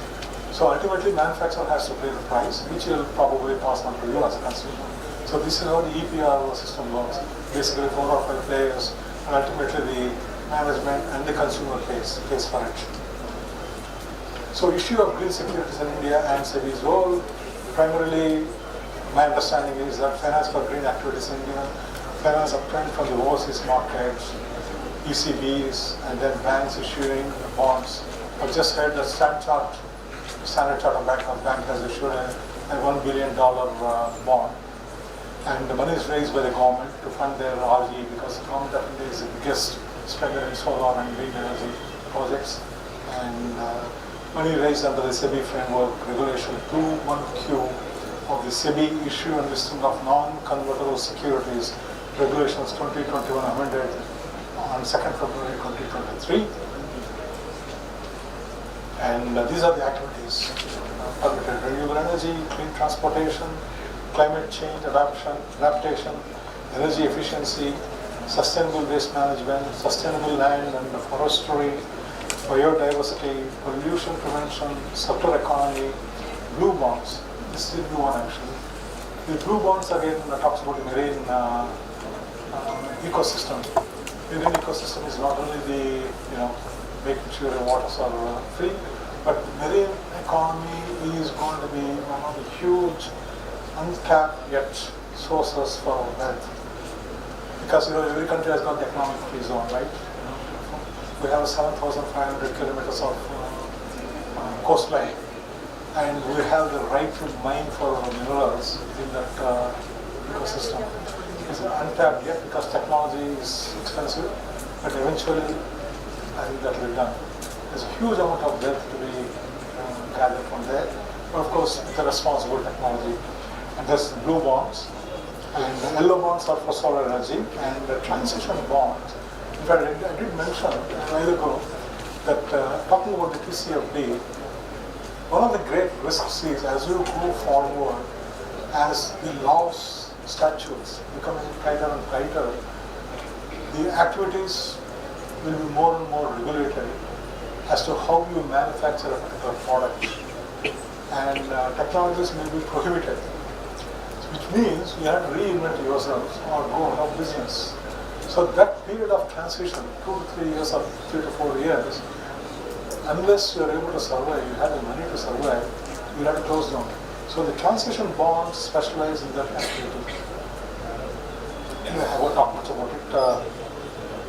And the green taxonomy, as our Honorable Prime Minister, as our Honorable Finance Minister mentioned, the green taxonomy is going to be announced shortly. Now, taxonomy is you have an end result, you have a raw data, something that will translate the raw data into the end result. Now, if a foreigner wants to come, or even in India for that matter, if I want to mine for carbon credits, I must know beyond doubt what will be an acceptable activity which will give me return for my money. So there is no point in starting an activity unless I have 100% guarantee that this particular activity is permitted. So the green taxonomy is actually, what the green taxonomy does is, it defines areas into which you can invest, define areas which are allowed for you, so that it removes the litigation, lifelong litigation. That's what the taxonomy is. Right now we don't have, European Union has, and the 500 pages of document, we still don't have that. Bangladesh has it. They just took the European Union taxonomy and they said Bangladesh taxonomy. We could do that also, but I don't know why we don't do that. Anyway, so the taxonomy is still not being, it's going to come sooner or later. Without that, nobody is going to invest money. No, Carbon Border Adjustment Mechanism, CBAM, and this is the one that has been giving us trouble, sleepless nights to our politicians and our administrators lately. About a couple of years ago, European Union, they announced a particular scheme called the Common Border Adjustment (CBA) mechanism. What they said is India exports about $7 to $8 billion worth of steel and aluminum. Because our steel and aluminum are cheaper compared to the European Union's cost of production. So what the European Union said was, our laws of environment are very strong because we've been working on them for the last 30 years, and therefore we incur a lot of additional costs because we are trying to make our economy carbon free. So to make carbon free our economy, we have incurred a lot of expenditure. We have added the elements of expenditure to our manufacturing process in order to be carbon free. Whereas in other countries like India, you do not have similar legal framework, and therefore your cost of production is lower than our cost of production. You have to accept that there is a logic, element of logic in it. So what European Union said was, if you want to export your steel and aluminum to European Union, you have to buy what's called the CBAM credits from the European Union. And each credit is going to cost something like maybe about 20 to 30 euros. Sorry, about 70 to 80 euros. That will push up your cost of steel and aluminum produced. So what happens is, if India wants to export, first you need to buy those credits from the European Union, which will make your cost of production less the credits cost more than what the European Union is spending in their production. Which means your products are going to be priced out of the market, right? Simple logic.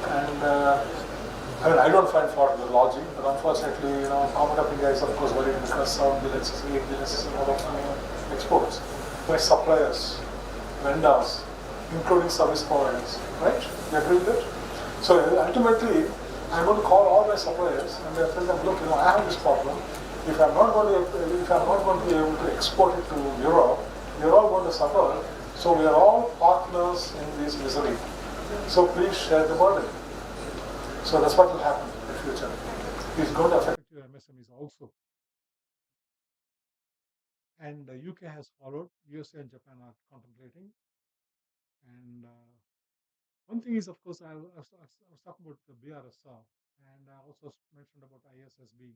So these are the reporting standards, International Sustainability Standards Board, and then you have BRSR, and then ultimately they're going to be audited because in order to give credibility to the nationally determined contributions, which is going to be, it's got to be a an audited figure. So ultimately, what will happen is all the BRSR reports you publish, they're going to mention your scope 1, scope 2, scope 3 gases, and they're all going to be audited. And then the national figure will be compiled from that. And that will be the figure with which you go to your COP meetings and say, these figures of nationally determined contributions are audited, and therefore they are authentic. You can trust them. Otherwise, there's no basis for trusting those figures. So that's where the reporting frameworks, auditing and assurance standards come into play. But there is no guarantee. In fact, it's 100% certain the auditing is not going to be done by accountancy firms only. There are a lot of consulting firms are getting into it, and there are a lot of there are many standards like GRI, ISSB. ISSB is only one, but then ISSB is probably the most acceptable standard, and because it's formulated by what's called the IFRS Foundation. IFRS Foundation is what prescribes accounting standards. In India, we call them Indian accounting standards, but Indian accounting standards are nothing but derivative of IFRS. And IFRS standards are followed in 140 countries, and therefore it's very logical that the ISSB, which is an arm of IFRS, will probably be the prescribed authority. But then anybody can do an audit, not necessarily chartered accountants. And Europe has got what's called the ESRS, European Sustainability Reporting Standards. They have already published 12 standards as against the ISSB 2 standards. And US ESRS has already published 12, and which are auditable under what's called the CSRD, Corporate Sustainability Reporting Directive, which is under law mandated for auditing by the European Union. But IFRS, strangely, although it's in European by origin, is not being followed in the Europe because Europe has got the ESRS standards, whereas we'll probably be following the ISSB. And one problem will be the interoperability.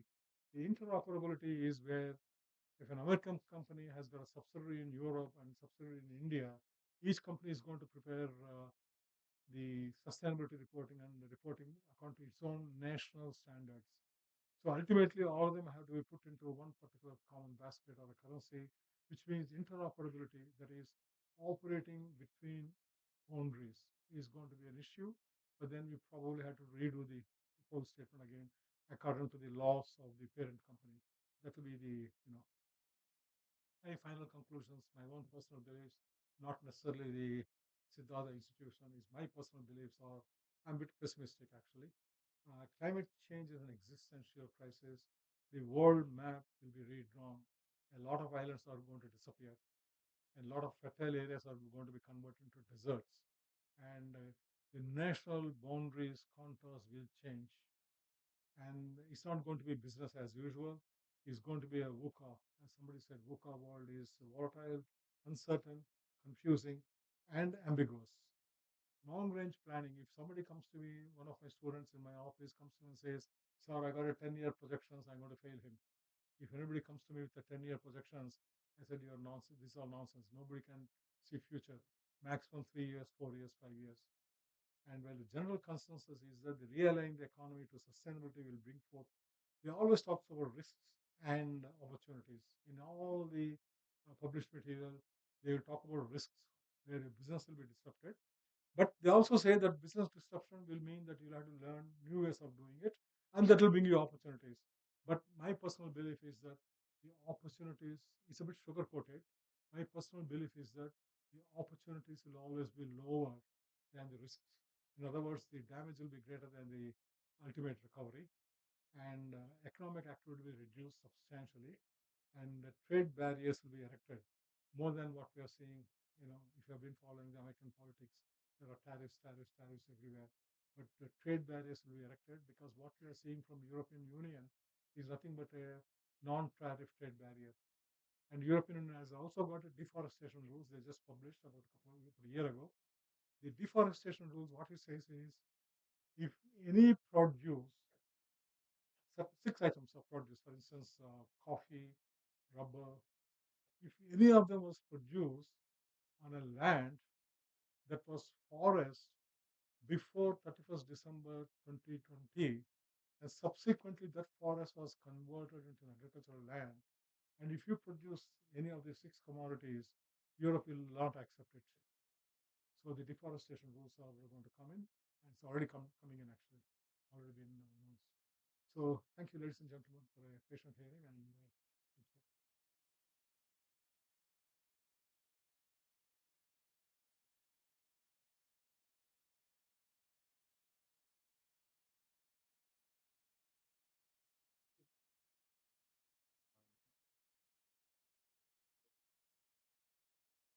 I think we had a wonderful disposition about the whole gamut of the regulations in the world order and the UN FCC's COP history has given, clearly analyzing each year's strategy where it was faulted.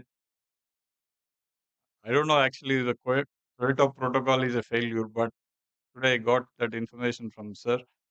Recently, the Baku Convention is also held, and we are very lucky. India is going to have it within a very short span of time. But apart from this, the amount of information he has shared in terms of social governance, environmental responsibility, and corporate excellence, they're all mixed. So, in that sense, companies are greenwashing to some extent. And I think for the student community here, you must well aware of these changes because the SAR has said it is going to affect your future and jobs and career. Unless you are thorough with these ESG norms, in future companies may not take you for employment. So you must be consciously aware first as a responsible student, then as a citizen, then as an employee. Whatever decision you are involved, you should look everything from ESG prism. With this, I thank profusely Sir P.S. Kumar Garu for giving us this wonderful talk. Now I request my colleague Dr. S.B. Rajendra Prasad to propose formally vote of thanks. Before that,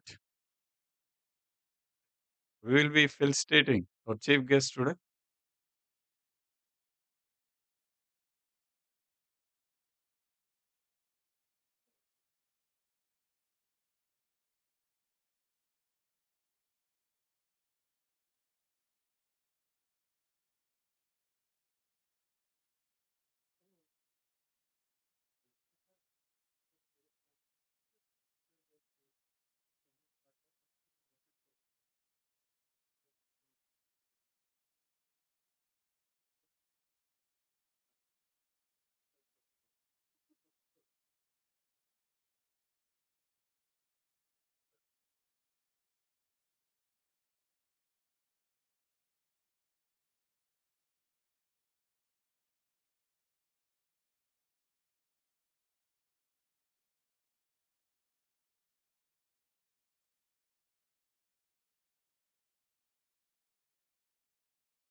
So good afternoon.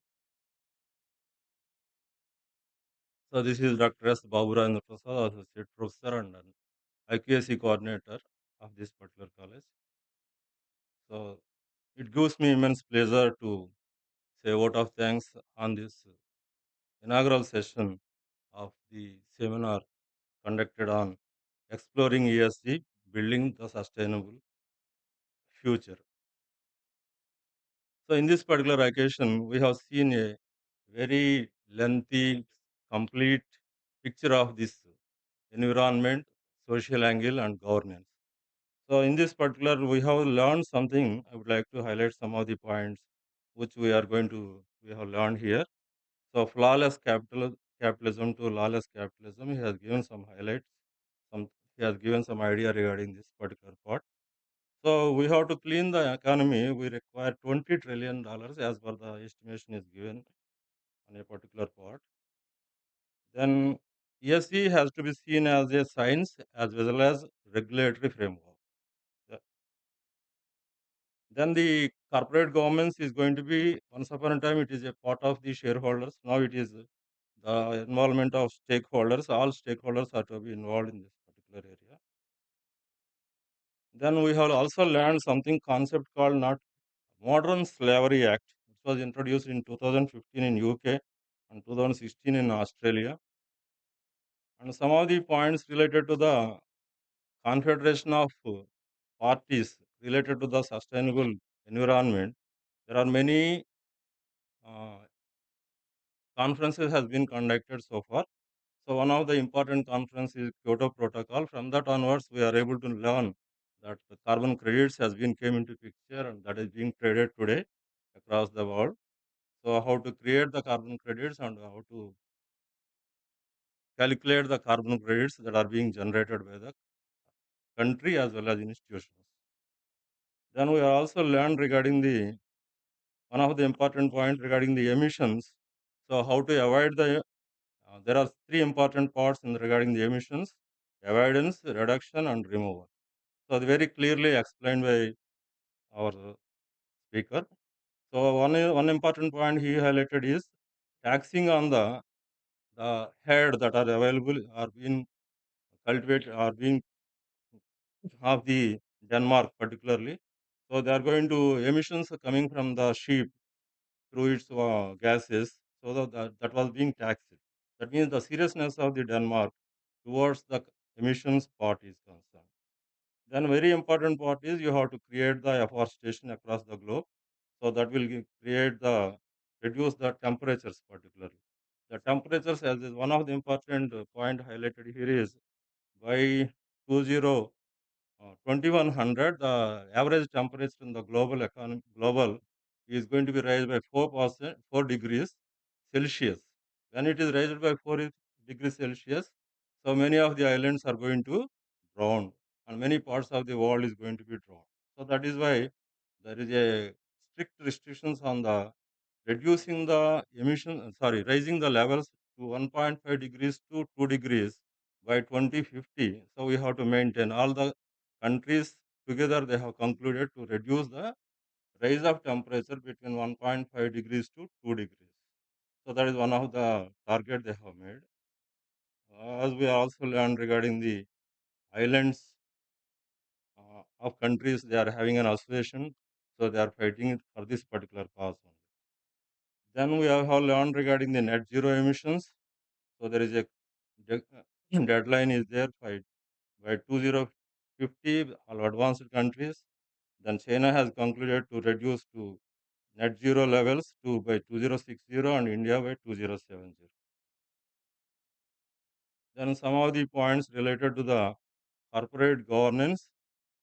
So as the first part of the annual report. So this is very important for us to also as a business as well as the students of business community, there are a lot of opportunities in this particular area. So from the entire speech, what we can observe is if you are strong in this particular area, if you are able to understand the importance of environment and how it is being sustainable in future, so how to understand the carbon credit system, how to calculate it and how to generate it or something like that, you should have some knowledge. Definitely there are good opportunities for employment. So that is one important part. Once you have learned, the companies are also hiring you in easily. So that is why we should be very careful in this particular area to understand this particular concept in a detailed way. So in total, I am very thankful to Sri P.S. Kumar Garu, Sri Santosh Kumar Garu. So he is a son of Brahmaya and company, Brahmaya Garu. So our college is named as after the Brahmaya Garu, Paratnam Brahmaya Garu. So our college name is Paratnam Brahmaya Siddhartha College of Arts and Science. So we are very thankful, sir, for your wide, detailed explanation from concept to the present status of business, how the business is going to be affected. There are many very important points regarding the green taxonomy, impact of IFRS, reporting systems from one country to other country towards the green audit. Many other points. Every point has been covered in the presentation. We are very thankful for your greatest presentation here, sir. Then I would like to thank the dignitaries who came here for presenting in the next sessions that are going to be happened today from all the organizations like Coal India, Morgan Stanley, and other organizations. We are also thank the paper presenters who came from different institutions. We also thank the management, ICSSR, and Coal India for supporting generously to organize this particular seminar. It is my prime duty to thank the print media and electronic media to cover these particular sessions. And we are also thankful to the student participants from our college and other colleges who came here. And also, we are very thankful to the teaching staff and non-teaching staff who completely supported in organizing this particular event. Thank you, sir. Thank you very much.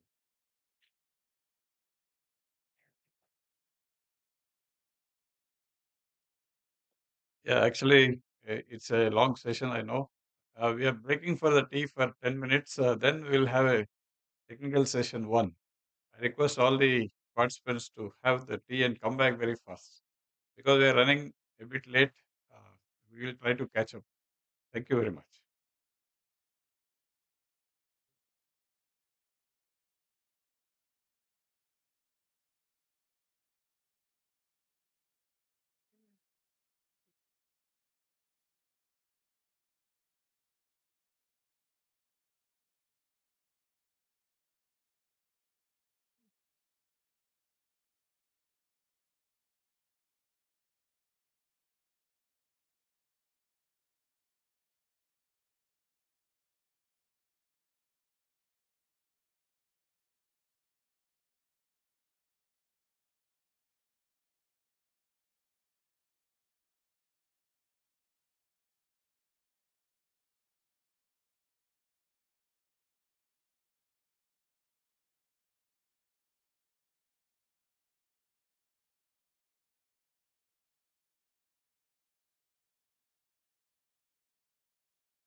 Now, I call upon Bhagyadattu from final year MBA student to invite about the guest lecture. Introduce the guest lecture. Good afternoon, everyone. To the esteemed guests, resourceful persons, and faculty and my fellow students. Ma'am, it gives me an immense joy and honor to welcome you. Dr. Sri Sesi Jyotsna Garu is an environmental expert specialized in ESG ratings with extensive experience in global ESG assessments, particularly in material sector, including metals, mining, coal and consumable fuels. She is currently a senior associate at Morgan Stanley Capital Investments, Mumbai. Dr. Sesigaru has a strong research background with over 9 years of experience in environmental biotechnology. Contributing to more than 20 international reviewed publications, she has also played a key role as a qualified environmental consultant, assisting obtaining environmental clearances for several Category A and B projects. Her academic credentials include a postdoctoral fellowship in life sciences from University of Hyderabad, a PhD from JNU Hyderabad, MSc Gold Medalist from JNU Hyderabad, BSc from PB Siddhartha Arts and Science College. She holds several professional certifications including NABET accreditations in environmental coordination and functional expertise in water pollution, solid and hazardous waste, and ecology and biodiversity. Dr. Sesigaru is also certified in laboratory management systems, quality management systems, and leadership and change management from IIT Hyderabad. Please join me in welcome Dr. Sesigaru. Is guardian of.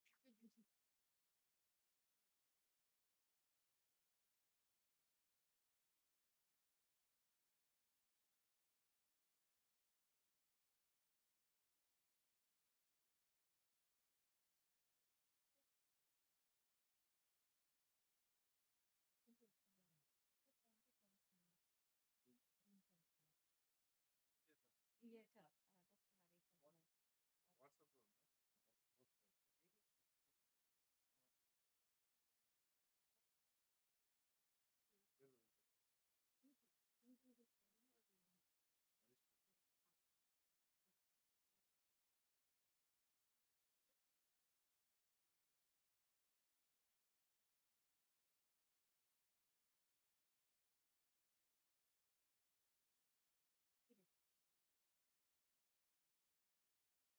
Namaste and good morning to all Siddharthians from another Siddharthian here. Great. It gives me a great pleasure to be standing on the dais here today. Once where I was sitting like a student there along with you. You can envision yourself here, and I really congratulate Siddhartha institutions, group of institutions, for bringing up these kind of topics which are quite burning in the present day. It is so thoughtful of Dean sir, Principal sir, and all the staff and Kumar sir to envision and propose such programs. And I congratulate on the Golden Jubilee celebration and the NAC++ accreditation. So, and I'll be keeping in view of the time, I'll try to make it crisp.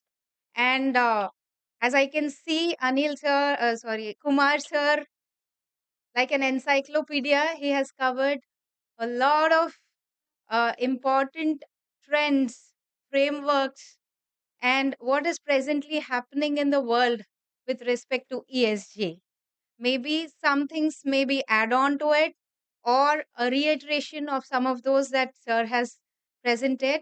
It was really insightful for me as well, sir. Thank you for a great presentation with a lot of information. Yeah, thank you. So, yes. So today I'll be walking you through some of the ESG related stewardship for sustainable future in the environmental perspective. a little about the evolution of ESG. So, my agenda would probably include, and by the end of the presentation, I would expect that I might cover some information with you in giving you some brief introduction about ESG, then the evolution in the global and Indian perspective, a very crisp detail of it, and then classification of industries as per the NSC, and then some environmental attributes which are a part of the E pillar or the E component of ESG. And then we understand the E pillar with respect to mining industry. I guess some of our friends from Coal India Limited are here. They might take you more into the depth of how they are handling their environmental, social, and governance issues that pertain to this industry in more deeper way. But I'll give you some highlights of that, and then some regulations around ESG and importance of ESG reporting. Why is it needed in this hour? And finally, I'll conclude. And I would be happy to have a small quiz at the end so that it makes us feel engaged. And I feel that something has all you people have already absorbed from some of our presentations. So maybe have we any time wondered like what kind of world we want to leave it for the future? And have you ever wondered like what choices that we make today are impacting the choices that we are going to leave for the future generations? And then how can businesses lead the way in protecting our planet while still achieving the growth and profitability? And also what immediate actions can we take and what changes or mitigations that we make in our systems today to combat the global evil which is the climate change and ensure that the world is sustainable and we leave a sustainable future. So it goes with a important statement that was given in Birkeland Convention by Birkeland. Uh, he was the Prime Minister of Norway, and in one of the conventions, he mentioned that development that meets the needs of the present without compromising the ability of future generations to meet their own needs. What does that mean? We are not compromising on our needs. We definitely have to buy, purchase, and make the economy live. But at the same time, we must ensure that we are not leaving the future generations with an empty vessel. So that is what is sustainability. You enjoy your part and let the next generations enjoy their part. So that is the main crux of sustainability, which was brought in Birkeland Convention by Mr. Birkeland. We'll discuss more in detail later. So now, have you seen the news items that were, loud and very clear these days? We see a lot of wildfires happening, not the Pushpa wildfire, the actual wildfire. Okay, so the wildfires, we have not even come out of the wildfire of the Australia that have left us our heart bleeds when thinking about those, how the wildlife was impacted. We have not come out of the memories and we had California fires, right? So, and these days we are also looking at the storms, the droughts, uh, then tsunamis, earthquakes. Do you think this is only like, it's happening naturally and we are not responsible for it? No, I think we must think again that there is something connected. Like they say, butterfly flaps and something else happens. Every action of us is making a difference somewhere. So, what is this? This is all the E component of ESG. An article has attracted my attention. The, the gigantic Titanic ship, which boasted that it is unsinkable, sank. But now we can proudly say that we're not going to sink it anymore. It will float. Why? Any guesses?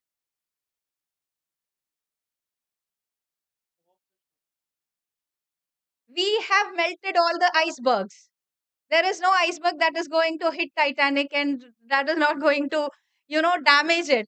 So it is not in a good way that we are saying the Titanic unsinkable will definitely be unsinkable. No, we are making it unsinkable because we are going out of the glaciers. They are melting. Icebergs are melting. Okay, this is something funny that I felt, but deep inside there is a lot of thought that should be given. All these are natural hazards, but the roots of them are on the anthropogenic sources, the man-made hazards, what we are making changes in. Similarly, in the social, I'm just taking you through what ESG constitute. So the social is social. The people, it makes the people. Like probably I would also take you back a little and want to highlight on the picture people, planet, and profit. These are three interdependable and intertwined and very much impacting each other. Can you imagine people without planet?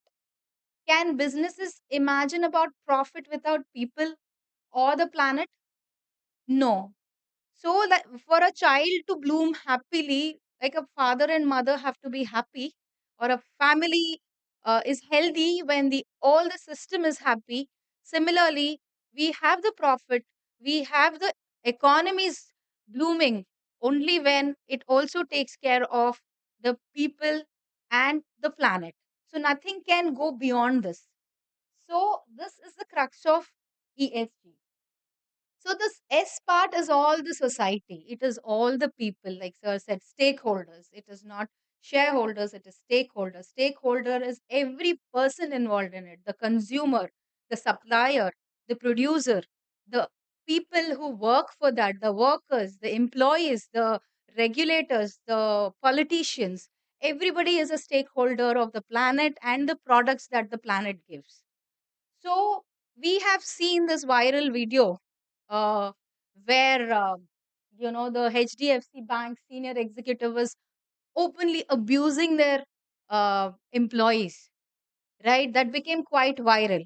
So that is against the labor laws, or how they govern their systems is all a part of ESG. And then we are more concerned about the health and safety of the employees. Only when the employees are healthy, the workers are healthy, they are safe, then the works will be undisturbed.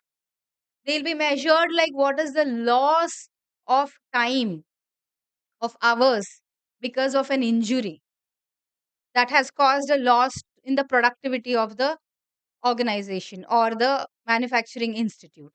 So these are all very important, not just for the industry to work, but also for us to get the products in time and without the supply chain being disrupted. So this make a part of social component of S. Extending to it, most of us or you maybe Johnson babies, right? We have been using the products of Johnson and Johnson. Have you not heard of the controversy where Johnson and Johnson was, alleged, and also it was proved that it has having some cancer causing agents in its products? So I was really like taken aback. Like we trust the companies, we trust the producers. And what happens when the companies come up with this kind of controversies? They get into this kind of controversies. That is also a part of ESG. Dr. Harish will be taking you through some of these social components and governance components more clearly in his next session. So I'm just giving highlight of this. And similarly, noodles. I have seen trucks of noodles that were dumped and landfilled because that also had lead poisoning. How can we trust it anymore? And those are going to crash the share market of these companies. And believe it or not, the companies of Indian companies, if they crash, our economy is also at stake, right? So the trust is important. The companies running at their high is important for the economy. At the same time, they need to maintain the value systems, which will make the people trust. So then coming to the governance, we have also seen how the share market has impacted, or how the ICICI and Adani group shares have crashed. This is because the failure in governance. They were into controversies. The directors, the board members were involved in controversies, right? Those matter a lot for ESG. So this comes as a governance part. What is the organization's, uh, board? How it is constituted? Who are the members? Is there a diversity? Coming to the point of diversity, I'm glad to see the rows of women, I mean, dedicated for this section is full. That is the diversity. We want all different kinds of people from all different sectors everywhere flourishing. So that board composition, how are they doing their audits? Okay, how are they paying their taxes? Then what are their ethics? What are their values? All these make a strong ESG for an economy, of an industry, and then to an economy. So now, looking at this, we understood that environment, social, and what the organizations take into their board and membership, or the internal governance, which we call corporate governance, is a must. And it is the deciding factor for the healthy and a sustainable profitability by the industry. So, what does ESG help? So, in environment, we see like GHG emissions or the carbon emissions. Then we have water footprint, we have energy footprint. We also deal with everything that encompasses environment, like the biodiversity, which is really a very important and a crucial component of environment in the E pillar of ESG. And social, as we have seen, the uh, the DEI, diversity inclusion, and then the health and safety aspects of the employees, workers, and then product quality and safety, like we have seen about Johnson's and the noodles. Those all make the social and governance, the accounting, the board composition, the taxes, everything, auditing and all. So, what does ESG help? Like, if we know upfront what are the lacunae, what are the coming risks and challenges, it will give us a way to be prepared to navigate through those challenges. Similarly, ESG of an institute or an organization or an industry, manufacturing industry, is a criteria to evaluate companies' impact on the society. So, if the company is manufacturing a product, what is the impact of ESG will help the industries to what is their impact on the environment, on the society. And it is also a framework to evaluate how the organizations will manage those risks.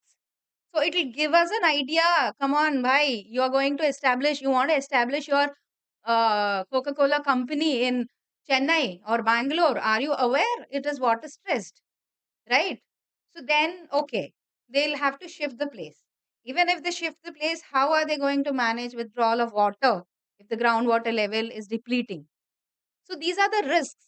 I'm coming to a very ground level and trying to explain you. Like these are the risks that ESG will tell you. Come on, these are the risks. So now you manage. You decide whether you want to go with it or not. So that is the upfront. It will give you an idea on what are the risks. What is your exposure to risk? Not just the existing risks, but the potential risks, which we may not have it presently, but in the coming years, there is a risk of it. So it gives you an idea of that. And it's a tool that helps businesses and investors to align their practices with broader societal values and long-term sustainability goals.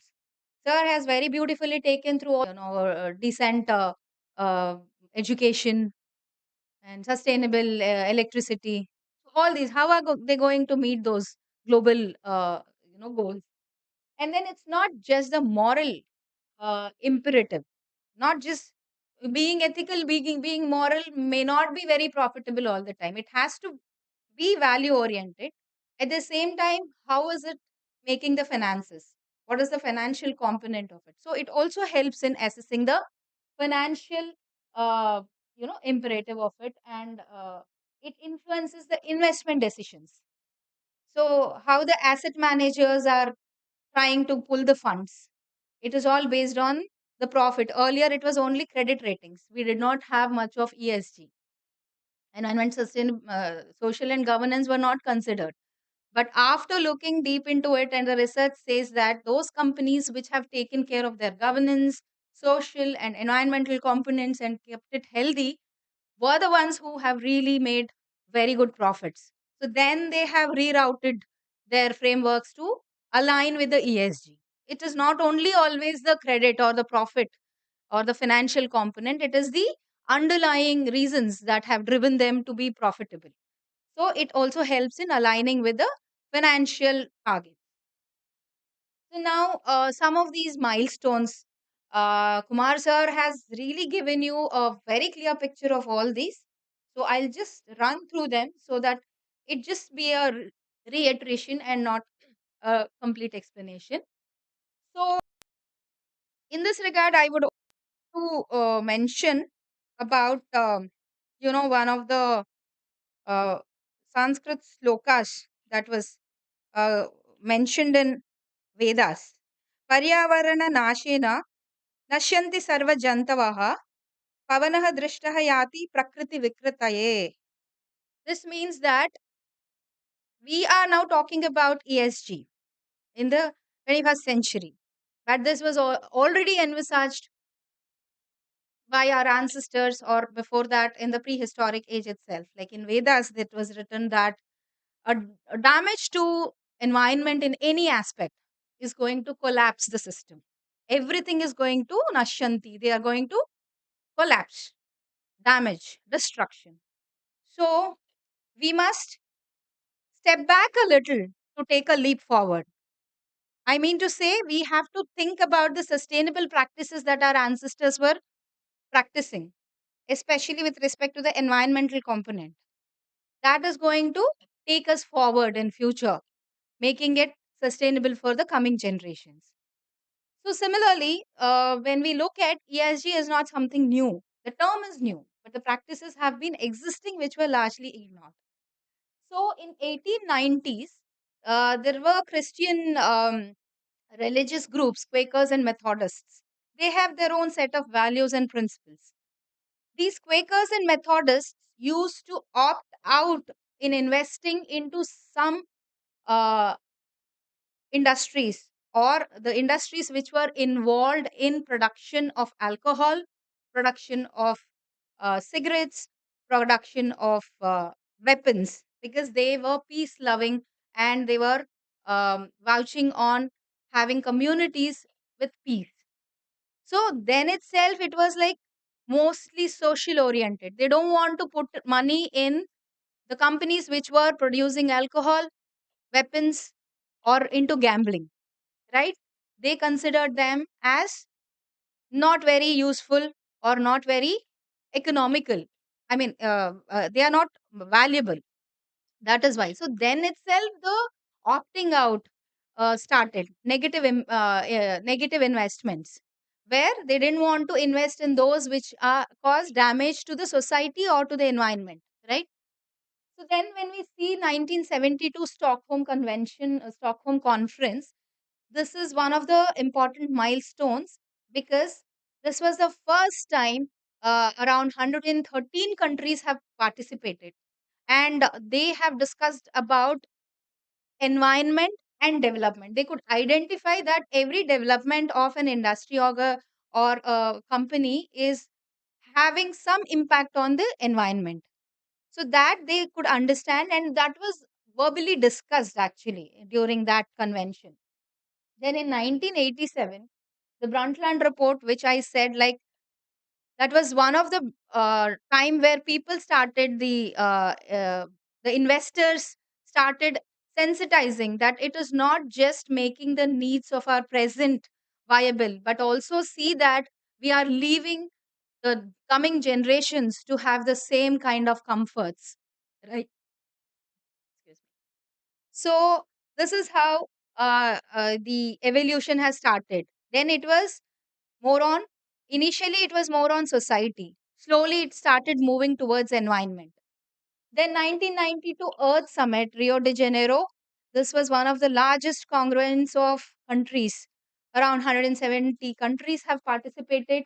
And this is also a landmark event because UNFCCC was formed and people were already understanding the part of sustainability. The word sustainability and having a sustainable future were all brought into light. Then the Kyoto Protocol, which was discussed elaborately. And then who's, who cares wins is a report that really changed the thought. And then UNEP have initiated officially the word ESG came into existence in 2004. And then in 2015, the Paris Agreement, which was also already discussed elaborately, ESG was mandated, and slowly the EU taxonomy, Union taxonomy for sustainable investments and green investments was discussed, and then was also taken care that greenwashing has to be taken care of. It should be monitored, they should be penalized. And now in 2021, we have this ISSB ESG reporting as a mandate. Looking at the Paris Agreement, so it was already mentioned, like everybody had their ambitious net zero targets. Net zero is like the carbon you produce, you should offset it, you should balance it somewhere, you should withdraw it. So the net should be zero. The carbon emissions, the emitted carbon, and the carbon that is sunk or that is captured or sequestered should be equal by an industry. So even in India, we have now industry level carbon, credits that are traded.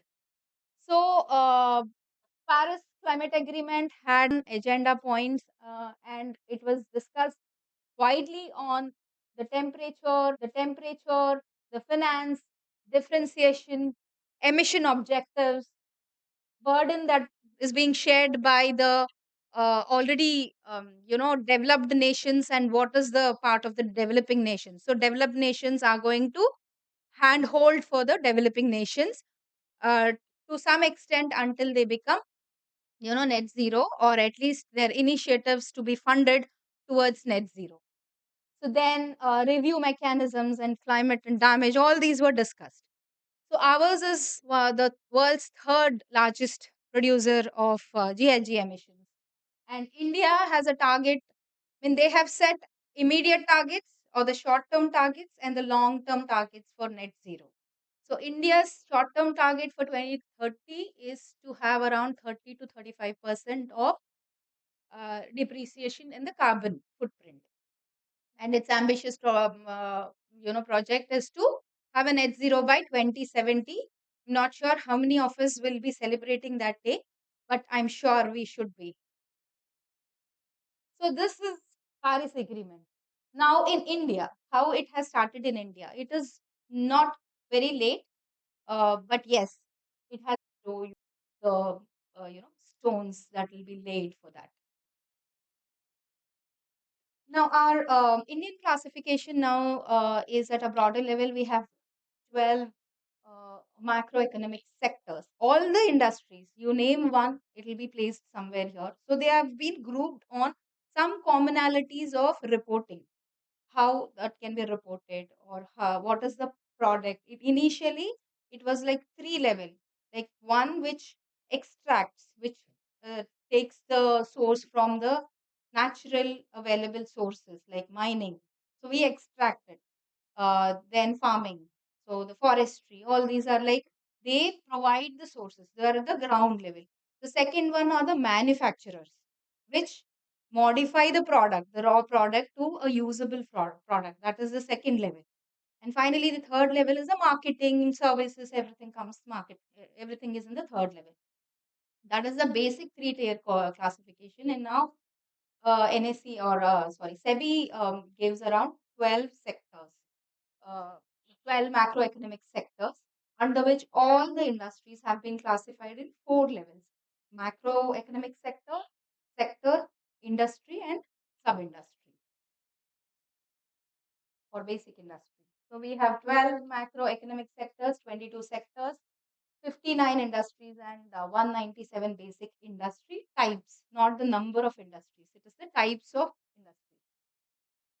Now, when we look at the environmental component, as I said, we can measure environmental performance or how the companies perform in environmental component under these like GHG emissions, energy footprint, water footprint, waste management, pollution, and then biodiversity and resource management. When we made a graph of what is the risk of these industries with respect to these components of environment, we could see that the risk associated with material sector, energy sector, and utility sector is very high. So I have tried to focus on material sector, which you name one risk, it will be there.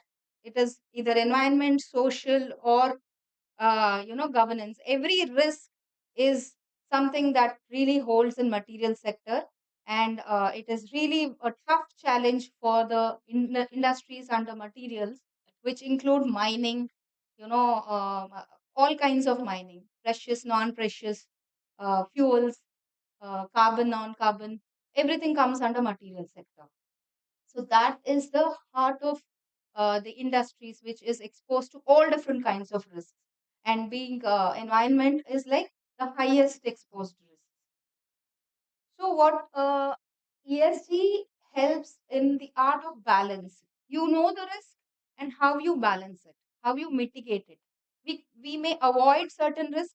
We may have to tweak the risks in such a way that we live with them, or we may have to remove, reduce, or we have to uh, reduce, remove, and I don't know, avoid. Yes, yes, yeah, thank you, sir. So avoid it. So how we have to mitigate them is the challenge. So it is a fine balance, and it's an art of balancing of understanding the risk and how we are going to mitigate. Now, maybe I don't want to take you deep into the, these, because I also, coincidentally, I have taken coal mining as example. So probably we'll have our colleagues and friends to discuss more into that. So I'll just give you some idea on, how these risks are really managed by coal industries in India, because we are more focused on the Indian perspective. So we have climate change and carbon emissions, energy efficiency, water footprint, energy footprint, then waste, then we have resource management. All these under E pillar, and we see everything in uh, carbon footprint. We see the scope 1, scope 2, and scope 3 emissions. So scope 1 are the direct emissions. Maybe you must be already aware of that. Scope 2 is the indirect emissions, and but scope 2 is also some part of direct, and scope 3 is like, while the supply, transport, how the emissions are impacted, uh, how the emission responsibility, uh, responsibility entrepreneurs, where they also take the waste. So solid waste management is also a big hurdle for many industries. And then we have the most important one for the mining sector, which is biodiversity loss. When we uproot a tree, we just think of a tree. We don't think of the whole ecosystem that survives on the tree. There can be birds, there can be microorganisms, there can be, many things that are attached to that tree. So when we are uprooting a tree, it is a whole ecosystem that is getting disturbed. So just imagine thousands and thousands of acres of land being disturbed. And how are we going to, balance it later? How are we going to supply it back later to the nature and to those? That becomes a real challenge. Actually, this is environment itself is such a huge and deep topic that there is a lot to discuss. There are a lot to do also. Like, so now the environmental stewardship. What is environmental stewardship?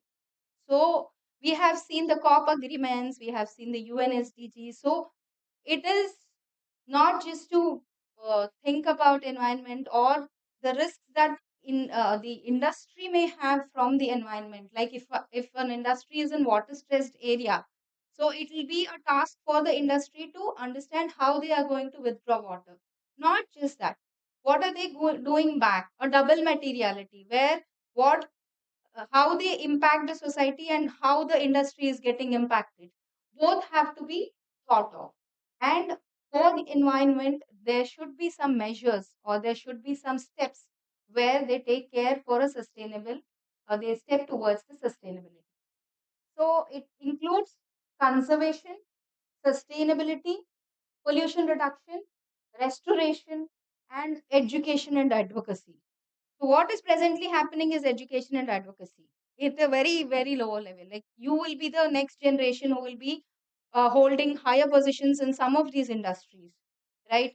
So once you sensitize now, it will be easy for the economies to, have people who are much sensitized and much educated about that.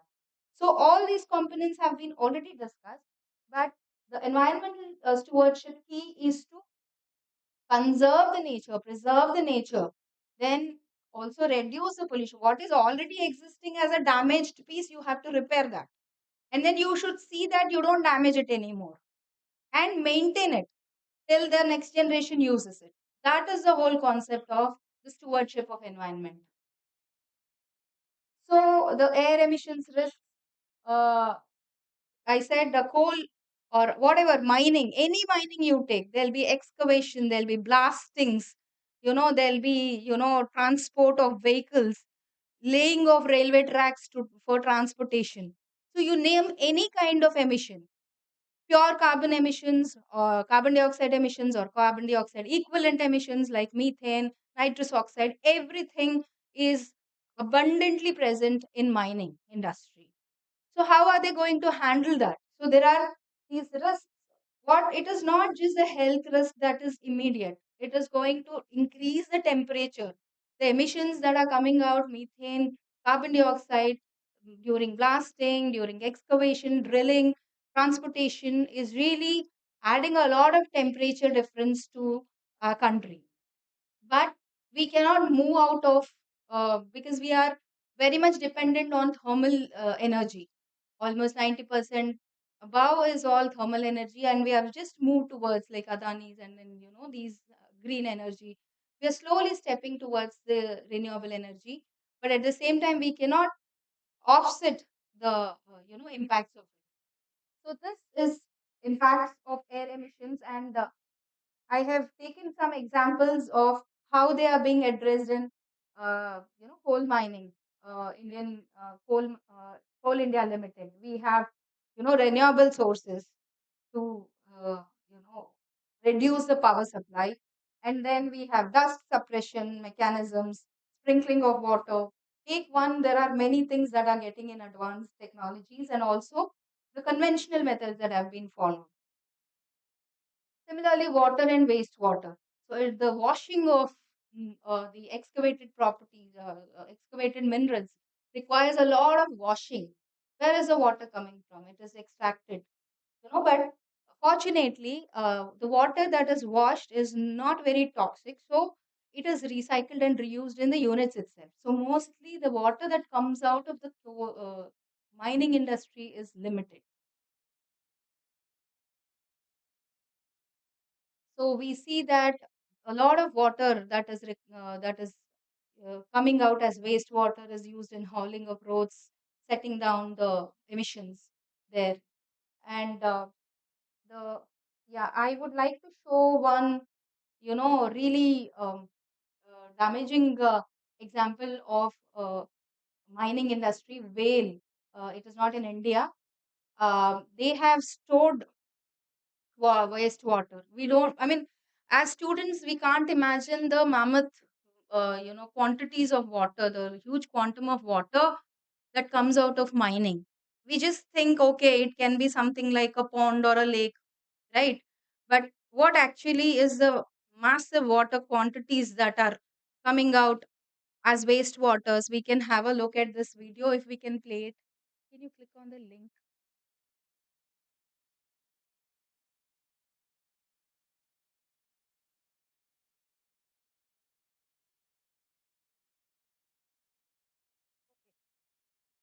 Okay, maybe we can see it later. So it was like there's a dam, and it is restricting the wastewater. It is controlling the wastewater that is coming out through the uh, mining activities, and it got collapsed.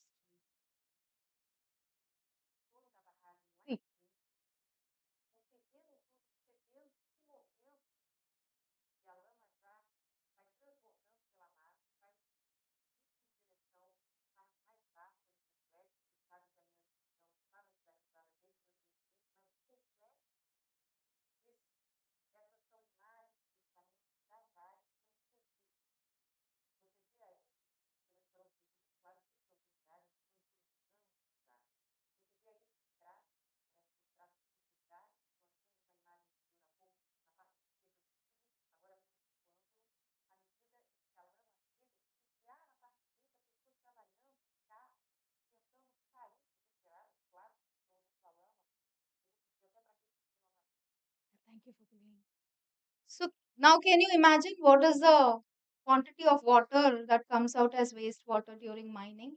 It was all wastewater. It happened in 2019 that the dam that was controlling or having that boundary for wastewater, it collapsed and it has killed almost, it has taken 700 lives. You can also see the mining activity still going on. There were cars, there were people there around. It just collapsed. So they were rated earlier. They were considered as one of the, okay performing industry. But what happened to this? So these kind of risks are already considered in ESG and they have to be addressed. So this became an example for the miners later, right? So this is the way, it has taken the lives. It's not just the uh, product that is getting impacted or the economy that is slightly fluctuated. It is the lives. Who's going to pay for that? So ESG is a tool that will help us understand these kind of risks ahead and try to have regulations in place or mitigation measures or a monitoring system that will help us avoid these risks. So biodiversity is one, like we said, like I have already mentioned that there'll be huge loss to biodiversity, though they'll be recapping, there'll be like backfilling of the overburden or the soil. So reporting companies demonstrate how they are aligning themselves to what the most discussed frameworks and what is envisioned as the net zero target. Where are they? Are they really aligning themselves with the so-called SDGs, the so-called net zero targets? What are their targets? Everything. If they report, they will understand how they are aligned and how they are approaching. If it is not a greenwashing kind of a report, it also shows the company's progress towards that. And also, the reported details on ESG metrics are used to measure the company's performance. In the market, also, the stock markets are also impacted by some of these ESG rankings, ESG ratings, not just the profit loss. It is also the ESG ratings that are making a huge difference in the stock market these days. Looking at the various controversies that have come up, which have their underlying roots with the ESG practices. This is helping the industries to have good market in the stock market. And also, they should list the long-term objective of their ESG strategies, and that helps us provide how they are moving towards the key milestones. And we have BRSR being reported from 2023. Eventually, 2024 was the year where they have reported some good quality reports. And 2025, their target is that 250 listed companies, according to the market cap, should be providing their ESG BRSR reports along with their annual report, which is like having a target of 1,000 companies to report it by 2027. Similarly, we have all the standards that were elaborately discussed earlier. So I would try to not discuss much about it. And these are some of the management systems, and certifications that will help the industries align themselves with the uh, some of those goals. So these will include the ISO 9001, 2015, then EMS. So these are all things that will assure the companies that they are, yes, doing a good job while aligning with ESG. You know, small things make a big difference. So these are those small things, but very important. Similarly, we have some policies and regulations that were already discussed. Like these are the laws that all industries have to abide to prior to getting the permissions and also to maintain having their licenses live. These are the standards, guidelines, regulations that the industries must adopt. And finally, as we reflect the evolution of ESG, it becomes evident that environmental stewardship is no longer a choice but a necessity. And so I hope some foundation of ESG has already been made with great presentation from previous presenter Kumar sir. And now as you navigate through the other presentations, you will really be more knowledgeable than you were yesterday on ESG. And in conclusion, ESG is not just a way to manage risk, it is also about unlocking opportunities in all kind of aspects. Because you will be, driving the next generation, you will be navigating the nation to different heights. Better you sensitize now, and as it has been told earlier, there is a huge opportunity in the market for ESG, and having an awareness of this is really important. And there is the day is not far where it becomes a mandate. So thank you so much for this. We'll be open for questions. Thank you. And I'll try to end this with a sensitive quote or a poem. In whispers of ancient trees and songs of rivers flowing free, the earth speaks softly, tenderly, protect me, cherish me, and let me be. So please listen to earth. And as an environmentalist, I would plead you to follow some of these. Thank you so much. Yeah, I cannot, like, I don't know if I can ask 2 more minutes of time. We just have, like, anybody, I can't promise a gift or a present for this or a prize, but just want to see if you were really, engaged in this. How many macroeconomic sectors are there as per Indian or classification of industries? Yeah, I heard it right. Well, thank you. I don't know who have said it. Thank you if it was from the students group. By which year is India targeting net zero? Oh, great. Girls are like, they are very attentive. Thank you. I think this was reiterated. Like, sir has started, then it was also covered. Now, which pillar do you think this belongs to? Is super. Thank you so much. Yeah, thank you for all your attention, patience. And I hope you are feeling a little more, knowledgeable now with this at least 0.1% on ESG. Thank you all. Thank you so much. Thank you, ma'am, for the insightful discussion on the evolution of ESG, which not only highlights the environment stewardship but also provides us an actionable strategies for businesses. Now, I call upon Sindhu from final year MBA to introduce. I'll introduce myself. Dr. Harish, sir. Yeah, I'll do it. Yes. Yeah. Hi.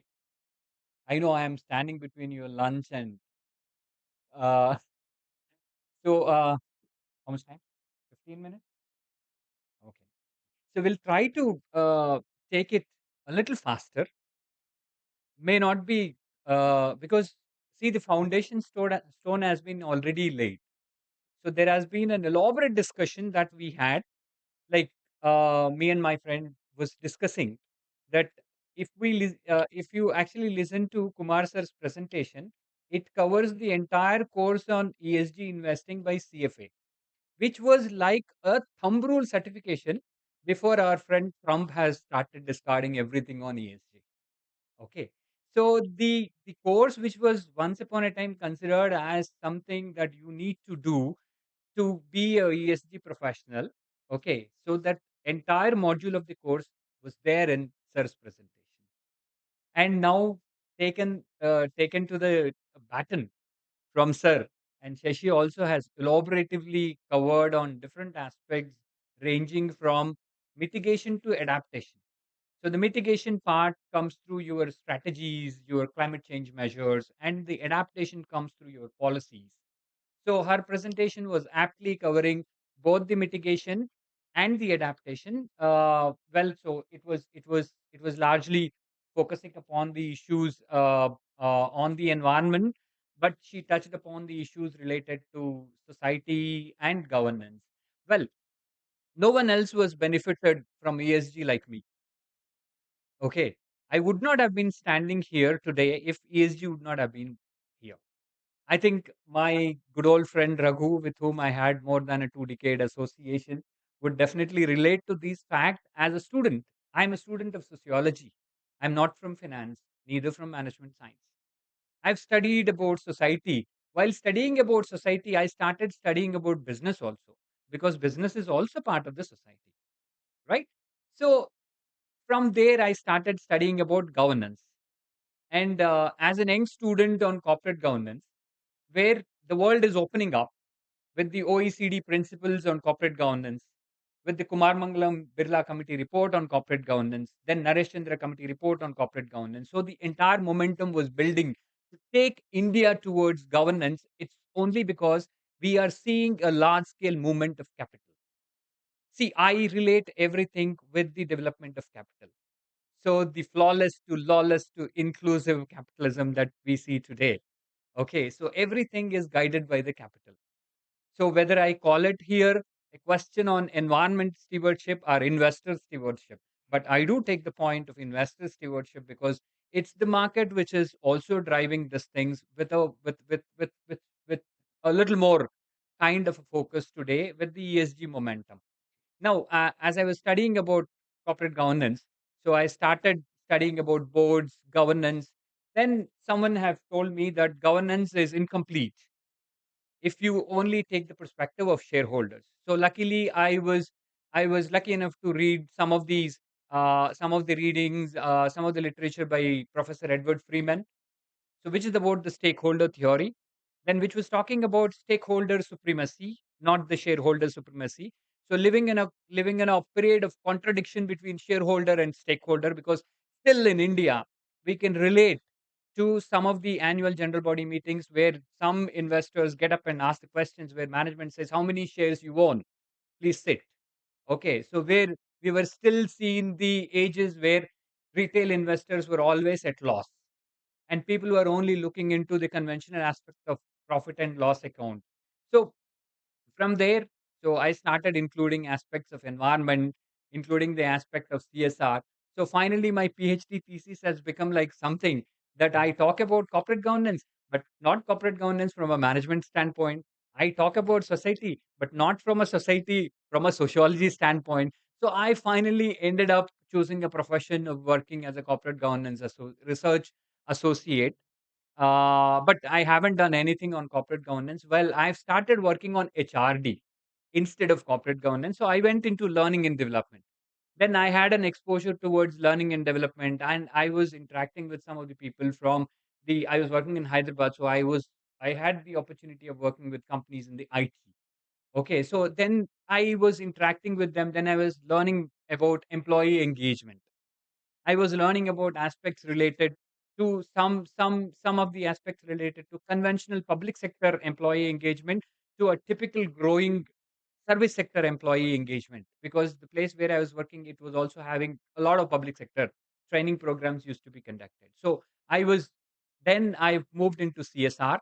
So luckily in 2022, with a lot of boom and also subsequent years moving into Section 170 6 of Indian Companies Act, with CSR being 2% that one has to spend on the CSR. So belong to that particular time, so where CSR was moving and CSR was gaining the main stage, because prior to that CSR was only seen as a cost center. Today also I think CSR is still seen as a cost center, but ESG is not seen as a cost center. Sustainability is not seen as a cost center. right? So CSR, when it was conventionally looked as a cost center, to a long-term orientation that we are talking about sustainability today, from a checkbook philanthropy to a sustainable corporate practices. So in between, I had an opportunity of studying in Sweden. Okay. So I was relating with one of the experience of my studies in Sweden. So when I've seen students coming in. So when I was doing my internship with Volvo Cars, which one of the best practices in terms of their ESG measures, in terms of their sustainability measures way back. So the person who was driving me to their factory in Gothenburg always used to park the car in the slots which is away from the office main entrance. Generally, we park the car very closer. If we come to office, then we park the car. If we are early to office, we park it so early to the gate so that we can just quickly go in and punch. But he was like always take me a little above the little early the office time and park the car little away and take me to the office. So I always used to I used to wonder why is he parking it so far. So when we have so many slots available closer to the office entrance. Then one day with my curiosity, I said, why are you parking so away?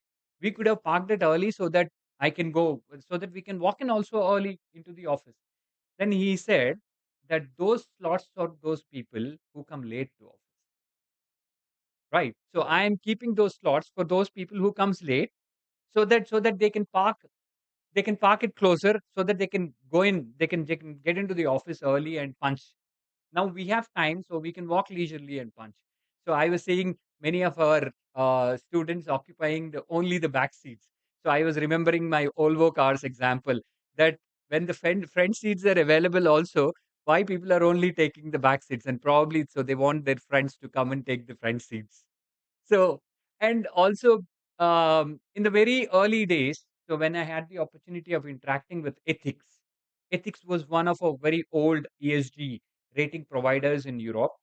So he was telling about an example where they have voted against the stock of Volvo, because in one of the mining operations where in Africa, so where human rights violations were found, so there was a picture which was showing a JCB, which was showing a procliner that was actually branded Volvo on it. So it seems that whole thing has created so much of a havoc. So where Volvo's senior management of heavy trucks got involved into it, they said, where did this came? So how come now Volvo is saying in media that Volvo is violating human rights? So where it comes? So it seems Volvo immediately issued a statement saying that, see, I have sold it. It's not mine anymore. Then the press said, even if you had sold it, you should have checked whom you are selling it. You have sold it to someone in Africa who is violating human rights, so it's not done. So then Volvo has to do the entire work backwards and see that whom that was sold, and they have even called back those earth moving machinery from that particular vendor. See, when I've heard this, someone was saying that we voted stock no. I said, come on, boss. In India, we have seen so many of these cases. So if we have to vote like this, so none of the Indian companies will be flooring. None of the Indian companies will be there in the stock market. Now today, when I work with a company, so where we are ESG rating providers, we have been the best ESG rating provider by the ESG investing in 2024. And so when I see this, after the rating that we provide, within a day, we get a mail from an issuer. Issuer is a company, or we get a mail from a client. Client is a fund manager, or a mutual funds, or a brokerage company. So they say that, how did you downgrade this company? This was at D plus, now it is at D. Or how did you, or how a company like Vodafone comes back and say that, how you can give us B minus, we were at B, right? So we see the only one thing, that how the small little things that we do, are how small little things that they write in their public disclosure. We don't do anything. We evaluate companies based on the publicly disclosed information. If you don't disclose your information properly, then our evaluations will be also slightly going in that direction. So if the evaluations go in that direction, and if your grades fall, and subsequent falling of grades will be also falling of investors' trust, is also something that they need to. When our teams engage with the companies, with the executives of Volkswagen Group, right? So when they say that, why did you say B plus to Porsche on employee engagement, and why are you actually saying it B minus to Volkswagen Group? So it's all part of one group. So why are you rating Porsche differently, and why are you rating Volkswagen differently? Then we have to base saying that, see, that's Volkswagen policy. It is Porsche's policy. In your policy, it wasn't covered. In their policy, it is covered. So it's not plus minus. It's not yes, no. It is a deep dive. So when you say that a sustainability linked compensation schemes for the board of directors. So a company says that we have sustainability linked compensation schemes for the board of directors, and it writes that robust sustainability linked. So how do you measure that robust? So I say, like one rating provider says that, oh, robust is there. So S. So it's not the kind of methodologies that is adopted. So you need to dig a little deep dive in terms of understanding how that robustness is defined, right? So I work with ISS Stocks. So ISS Stocks is a company owned by Deutsche Börse. Deutsche Börse is it's one of the largest brokerage firms. Is also part of the UN Sustainability Stock Market Indexes. So with the other companies, and there was also one thing which Sir was saying about about people to learn about ESG and how ESG would be beneficial when you are appearing in the job market. In 2021, ISS ESG India was only having 4 people. Today we are 176 people. How many years it is from 2021 to 2025 that I am standing here and talking? So we have hired roughly, our exponential growth is so much, and the hiring is not from the Ivy League.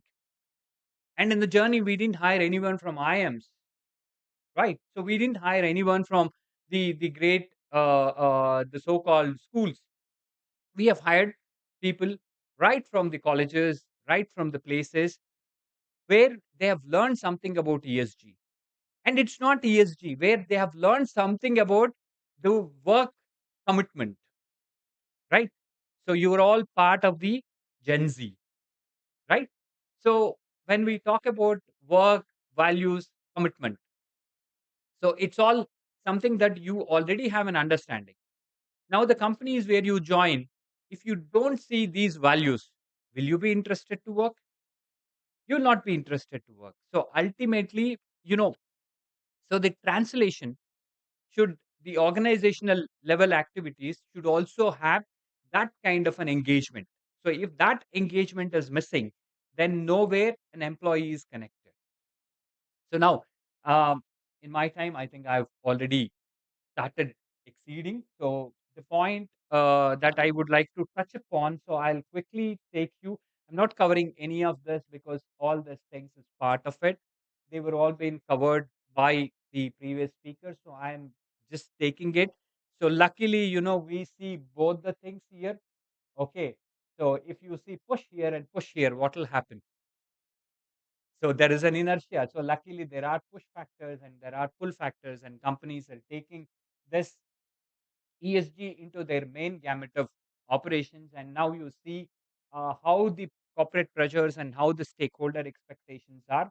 And you can see how the stakeholder value creation, stakeholder capitalism, and allocation of capital, and how various internal stakeholders of the companies and external stakeholders of the companies are there in this whole set of things in terms of creating pressure on the company.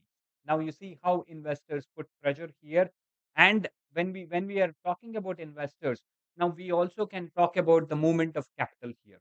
We can also talk about the changes that that have been even welcomed by the Wall Street when it has come to responsible investment. when it has come to patience capital, where today even the large investors are ready to wait to see the change. Now, the majority of these things, I think, so these were all already there. So now the point which I wanted to say is, so you all must have heard about different things till now, but you all know that to do some of these things, we need money, right?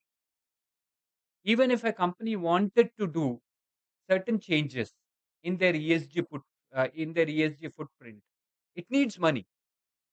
And when we are talking about money, so we need to either rely on the on the stock market, or we need to rely on some of these money that has been borrowed from banks and so on and so forth. So you have both equity markets and debt markets. When you have equity and debt markets, and if both equity and debt markets looks at the companies and their ESG performance based upon some of these measurable indicators, then obviously that is one of a mechanism that actually is seen in the case of ESG today. And it's also about the role. It's not. I think, yeah, it's also about the labor market. So when we talk about the labor market, I'm not talking about the labor market in general. I talk about the labor market of I talk about the labor market where the top profile executives of these companies are present.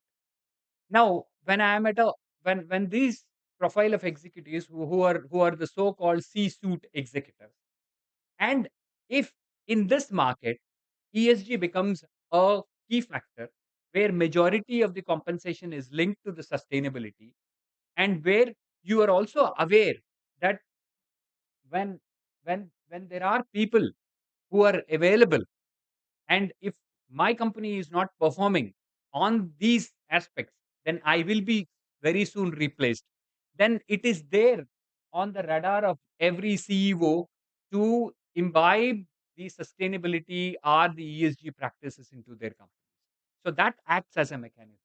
And when you talk about the product market and how my product is differentiated with another product, which is there in the market and which is measured based on the ESG parameters, and that would definitely act as a mechanism. So I try to relate these mechanisms from the corporate governance to ESG. That today, when we look at it, so it is a similar kind of a mechanism that was existed and that is existing. So it's the top management, the role of top management, and the nature of compensation systems, and the nature of employment practices. So all these things, so they act as a mechanism in terms of your your practices in ESG. Now the increasing, so everything was about increasing transparency, accountability, disclosure, and a responsible business conduct.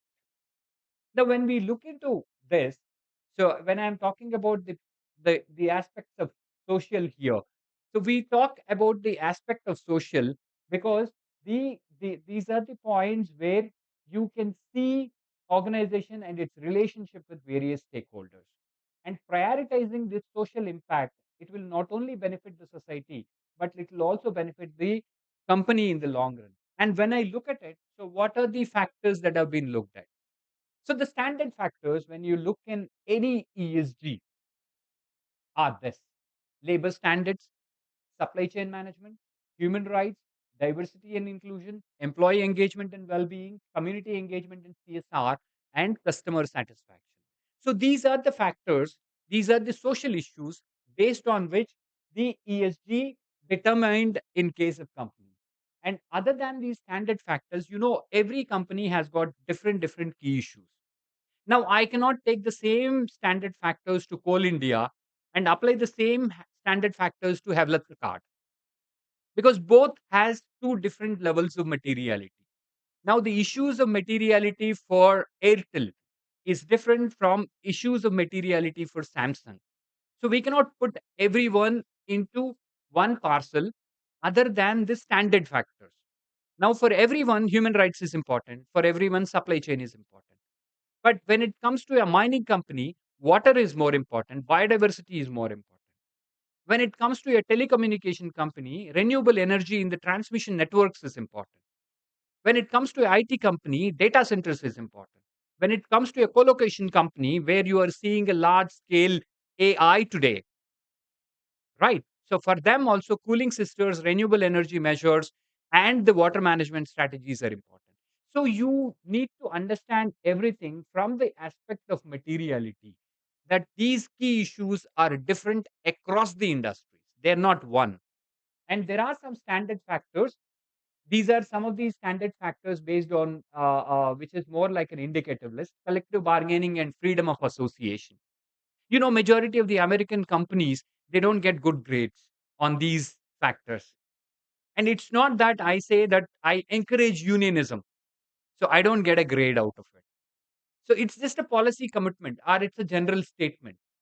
When I define that in my company, among the 500 employees, 20 are part of a unionized setup, that's still good. If I say that 300 is part of the unionized setup, so somewhere you need to get into those classifications to understand how these factors influence your ESG practices, or how these factors are important for ESG, so that the investors can look at your reports from from a positive perspective, right? So some of these things, so I look at it like workforce structure. So how my workforce is defined? How many of my employees are permanent employees? How many are temporary employees? How many are on contract? How many are part time? So everything is different. When you look into the labor law, everything is defined differently from a permanent employee to a temporary employee. Now, if a company gives this particular kind of a breakup, and that's where the disclosures makes the twist. That's where disclosures would win the trust of investors. Now, I say that in my company, I like if the company doesn't give this kind of a classification, if this doesn't give this kind of a categorization, then obviously there is nowhere that your information is available. If your information is not available in the market, then what trust and transparency that we have been talking about, right? So companies were talking about trust and transparency, not providing this information, political contribution. And in India, of course, we don't have political contributions legally, but we do have a lot of political lobbying and the other things that would happen based on based on the political involvement. But the political contribution, if the company is not saying that the company will not contribute to politics, will not give any money for politicians, but in some of the secondary research which is done on the company, which says that this company was given some $1,000 million to Republicans in the last elections, and that would create a kind of a controversy on the company, and these kind of things are aptly flagged, and the investor confidence on these companies will be shook because of these kind of examples, these kind of practices which companies have.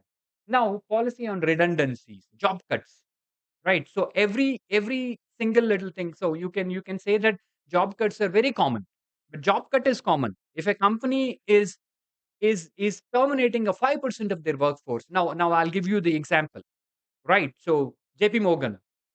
So JP Morgan, which has 14 lakh employees worldwide, they have got a mandate to cut 1 lakh jobs this year, right? So 1 lakh jobs out of 14 lakh employees, right? So this kind of a thing. Now JP Morgan, if it says in a publicly stated report, the CEO of JP Morgan says that we are looking for cutting 1 lakh jobs. However, these 1 lakh jobs will not be hired from the market. Now I am putting a hiring freeze here. I am no longer hiring 1 lakh people from the market. Or the 1 lakh people who will be going out of their jobs, they will be having an app compensation measure. So they will be paid a severance package. Or at least 30% of these employees, they won't be losing their jobs. Rather, they will be moving to a kind of a career counseling. Now, this kind of an information is disclosed.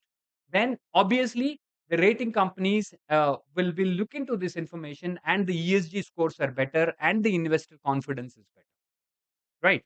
So the points that is here is and also certain some of these things. So if you look into this employee engagement practices, leaves, and the issues of mental health management, reviews, training, and grievance mechanisms.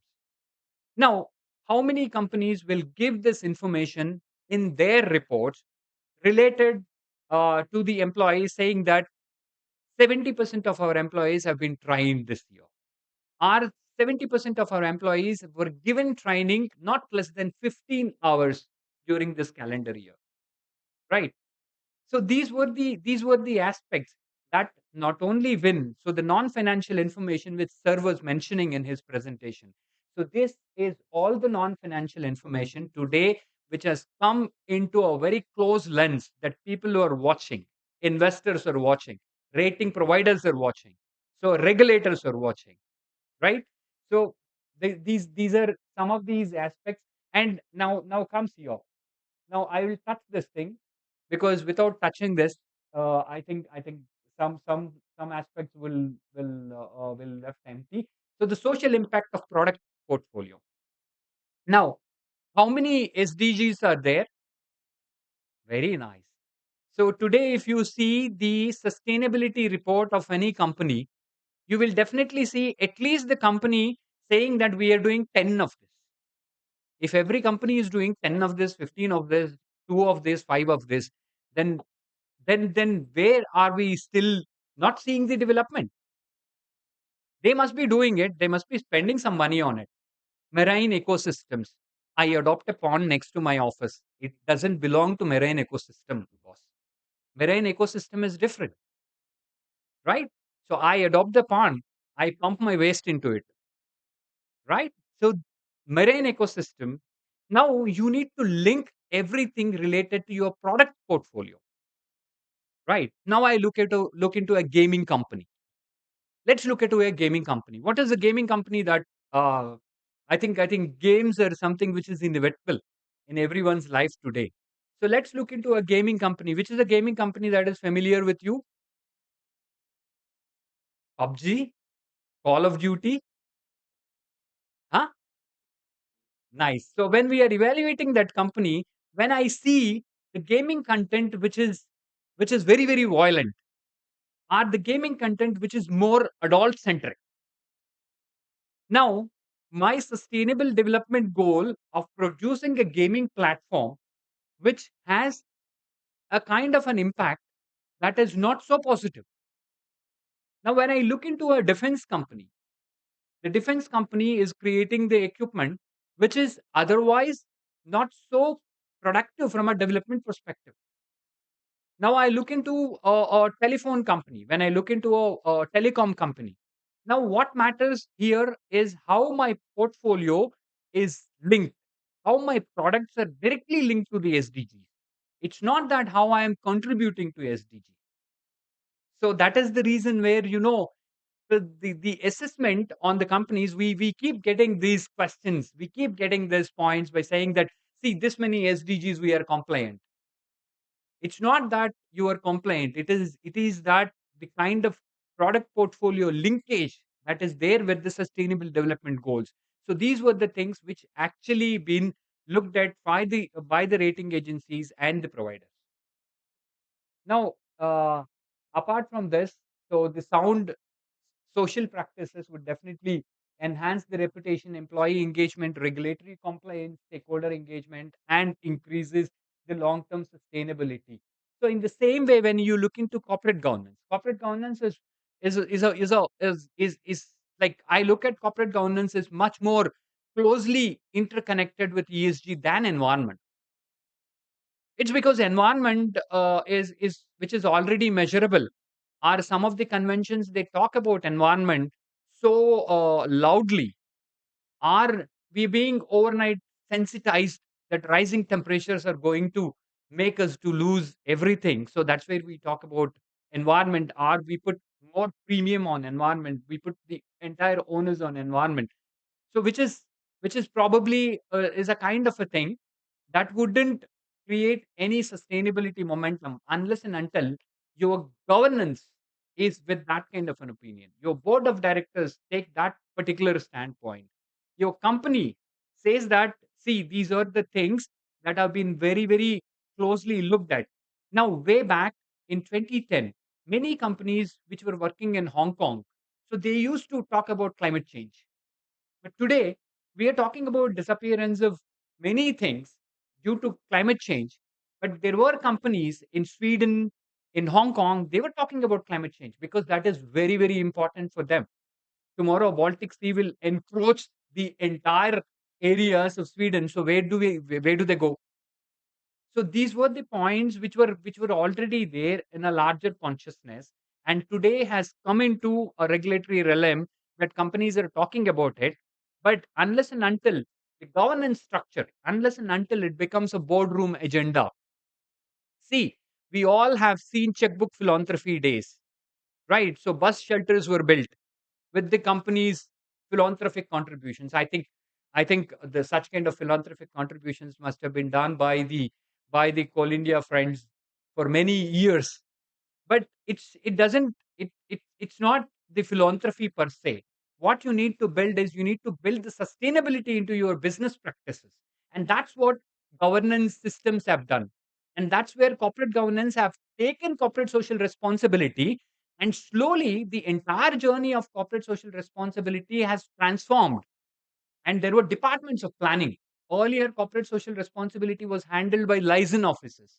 Now there is a professionals of corporate social responsibility who are there in the companies to handle CSR planning, CSR execution, CSR funding, and the whole changes that has come in the Companies Act in terms of CSR monitoring and evaluation, which has actually put more premium, which has actually put more and more lenses in terms of how you are spending your CSR. And that kind of a momentum, everything was possible because these kind of changes are both regulatory, and also these were the changes which is driven by the top level executive commitment. And ESG is also a similar kind of a commitment, that which is there at the boardroom level. And and and you all must have seen that today we talk about corporate governance. Definitely, when you talk about corporate governance, you will talk about Satyam, you will talk about Enron, you will talk about WorldCom, right? So without Enron, World Bank, Satyam, the entire history of corporate governance is probably couldn't couldn't be imagined in the textbooks or in any debates today. Now, with that came the professionalism and boards. With that came the independence. With that came the audit committee. With that came so many regulations, that is to talk about board of directors and their role as custodians of public money, as custodians of of the shareholders' money. Today, with ESG, we talk about the same kind of a thing, that board of directors taking the interest of stakeholders into the business operations and how this would create in turn for the company. Now, just think about the goals. When is the goal for carbon neutrality? When we talk about 1.5 degrees, so we have already agreed to COP and Paris Agreement. You know how much money it would cost for the companies? $9 trillion. $9 trillion. As a child, when I used to go to Tirupati, I used to see this statement that Dharmo Rakshita Rakshitaha, which was today. After that, also we have seen a wonderful statement, Vriksho Rakshita Rakshitaha. How many trees you will plant, right? So these goals, sometimes requires money, $9 trillion to achieve the goal. And you need a very strong bond market for this. You need a sustainability bond market. You need a green bond market. Sir was talking about bonds, right? So you need such kind of a green sustainability and sustainability linked bond market evaluation, so that you will definitely have the capital markets pumping in more money for the companies which are doing much better on the ESG front. So I will skip most of these discussion on the governance. Okay, so I'll just share my useful reflection, that this is one. Many people say that E has taken the center stage and pushed S and G away. It's just because E is more measurable, It's because there were already regulations that we were talking about, environment management system, ISO standards, energy management system. They were all there. You don't have any specific management systems that talks about code of conduct of the company. There is there now. Luckily, we have seen ESG creating a standard for code of conduct also. We have seen people taken SA 8000 more seriously today. We have taken, otherwise, we have only seen the health and safety at one level. But today, we have seen more and more people taking the aspects of accident rate more seriously, because accident rate is a measurable indicator. And if you have accident rate, and we have seen even the reporting changes. Previously, companies were only publishing annual reports. Now they are publishing sustainability reports and integrated reports, where you need to give all this information. And when an integrated report is published, immediately, immediately fund managers' attention will catch on that. It says, oh, this company has released a sustainability report. They were never there in the sustainability realm. Now they have integrated their report. So they have come with an integrated report from this year. So that means definitely there is something. But again, releasing an integrated report and celebrating will not create any kind of a any kind of a thing in the market, because there is a standardization is also required. You have heard, sir, the standardization in terms of reporting framework. Shashi was talking about it, GRI, right? So sir was talking about TCFD, right? So we have seen some of these reporting frameworks, the way they are important, because TCFD scenarios will help you to understand the risks that the company has. Now, risk here, I am not talking about the risk that I create to society. It's also about the risk that society would create to me, right? So this kind of a reporting, the way it has come, and these are the things, so that would be definitely pertinent issues when we look into the ESG. But in the same way, like as and when these issues of environment become more prominent, so we have seen many environmental activists assuming the role of ESG advocates today. But and these are the things is somewhere has made people to think that, see, so social and governance issues have been pushed little away. But it's also depends on how you weightage these issues. Now, for an IT company, I will not say that my 50% is on environment and 50% is on governance and social. Because for an IT company, environment is very less. So the dependence on environment is limited for an IT company. So an IT company invariably need to focus on the aspects related to social and governance more than the environment, because the key materiality, I was talking about materiality. So that's where the material issues would change. For a mining company, it is the other way around. 60% environment and 40% social and governance. For them, that would work. So that's where, in the ESG field, everything is relatable, right? So you see here rating platforms, disclosures, frameworks, research providers, all assess ESG issues differently. Now, Shashi and coming from a rating company background, and their take on certain issues is different from ISS talks. But ultimately, as rating providers, there is a convergence, because that's where the investors would look for the rating providers. Now, moving into this, finally, I just wanted to say one thing, that in this, there is no saints, there is no sinners, right? So, in the strict sense, you cannot say that this industry is sinner, this industry is bad, or this company is bad, or this company is good, this sector is good, this industry is good. Everyone is a cross dresser. What we need to understand is to emulate the best practices from different industries and create the best examples. Create the examples that would definitely talk about ethics, that would definitely talks about, that would actually takes these things into more into an actionable commitment. Because individually, today when we look at ourselves, right? So as individuals, we are ethical, we are also economical, right?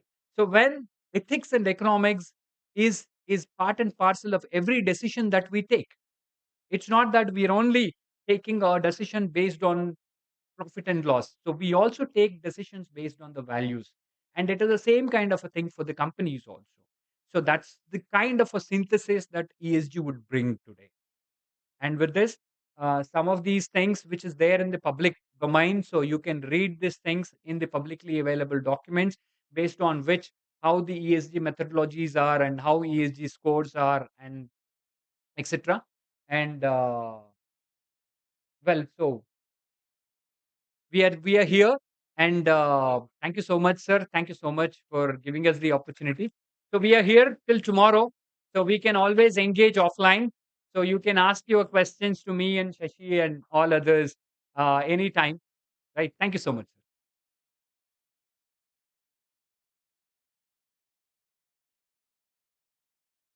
Yeah. Afternoon, guys.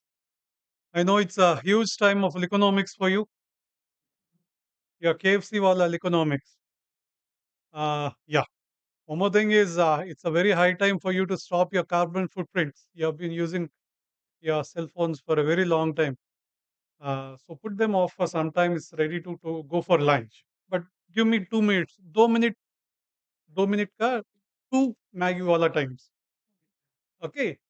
Uh, I think hearing sir and hearing these two guys from industry, I have more multi-dimensional questions more on ESG. Very long time ago worked on ESG, but looking back and what is happening to the current one, this is giving me more goosebumps. And I'll start with something called as there is something called as perspective and perception. And perspective is a prospective thing that how we should operate, and perception is one how I'm going to operate in my own way.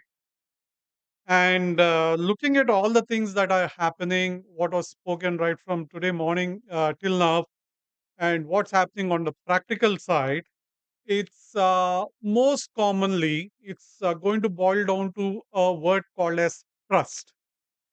And there is a other side of teeth, the trust. There is something called as transparent.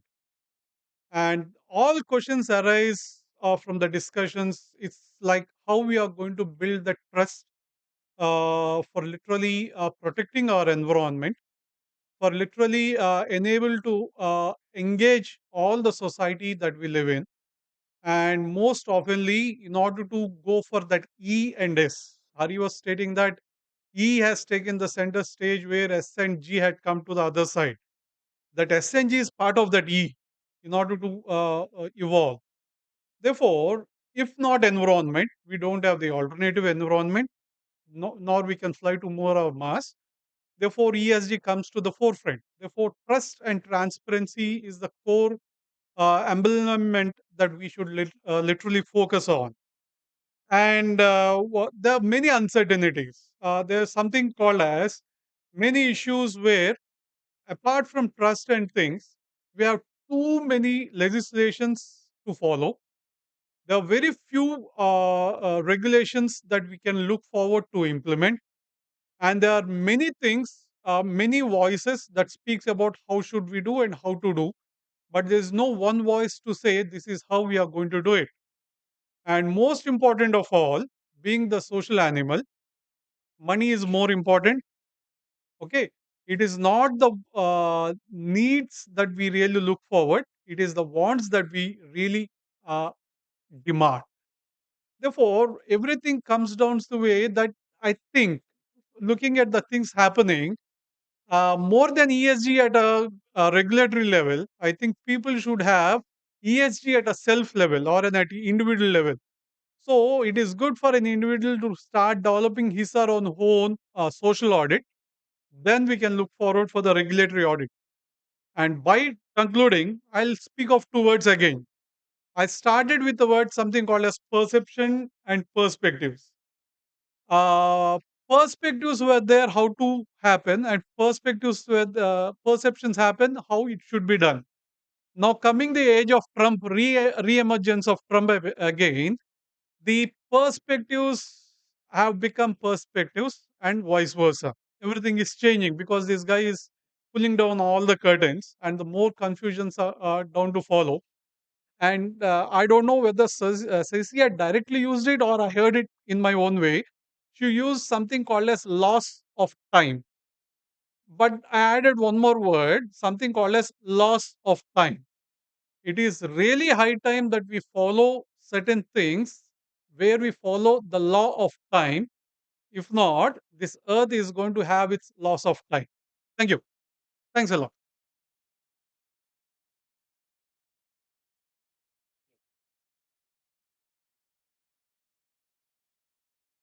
Thanks, Raghu, for wonderfully summing up the session.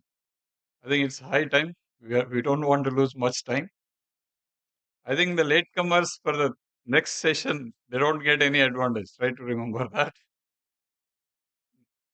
Anyhow, I profusely thank the speakers of the technical session 1 for taking us to the wonderful journey of how the companies are preparing, how they should be, what is the role of rating agencies, how he is taking center stage. But anyhow, I limit my thoughts here. Now I request, sir, could you please come here to honor them, sir? Yes, sir.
Yeah, yeah, we are breaking for the lunch, and you should take the lunch and come fast within half an hour. No, no, actually, the madam has arrived already. I requested, she is supposed to start her session at 2 o'clock. I requested her to be here by 2:30 at least. She is right on dot. You come very fast. That's my request. Go to the first floor and have the lunch and come back to the same hall. Thank you.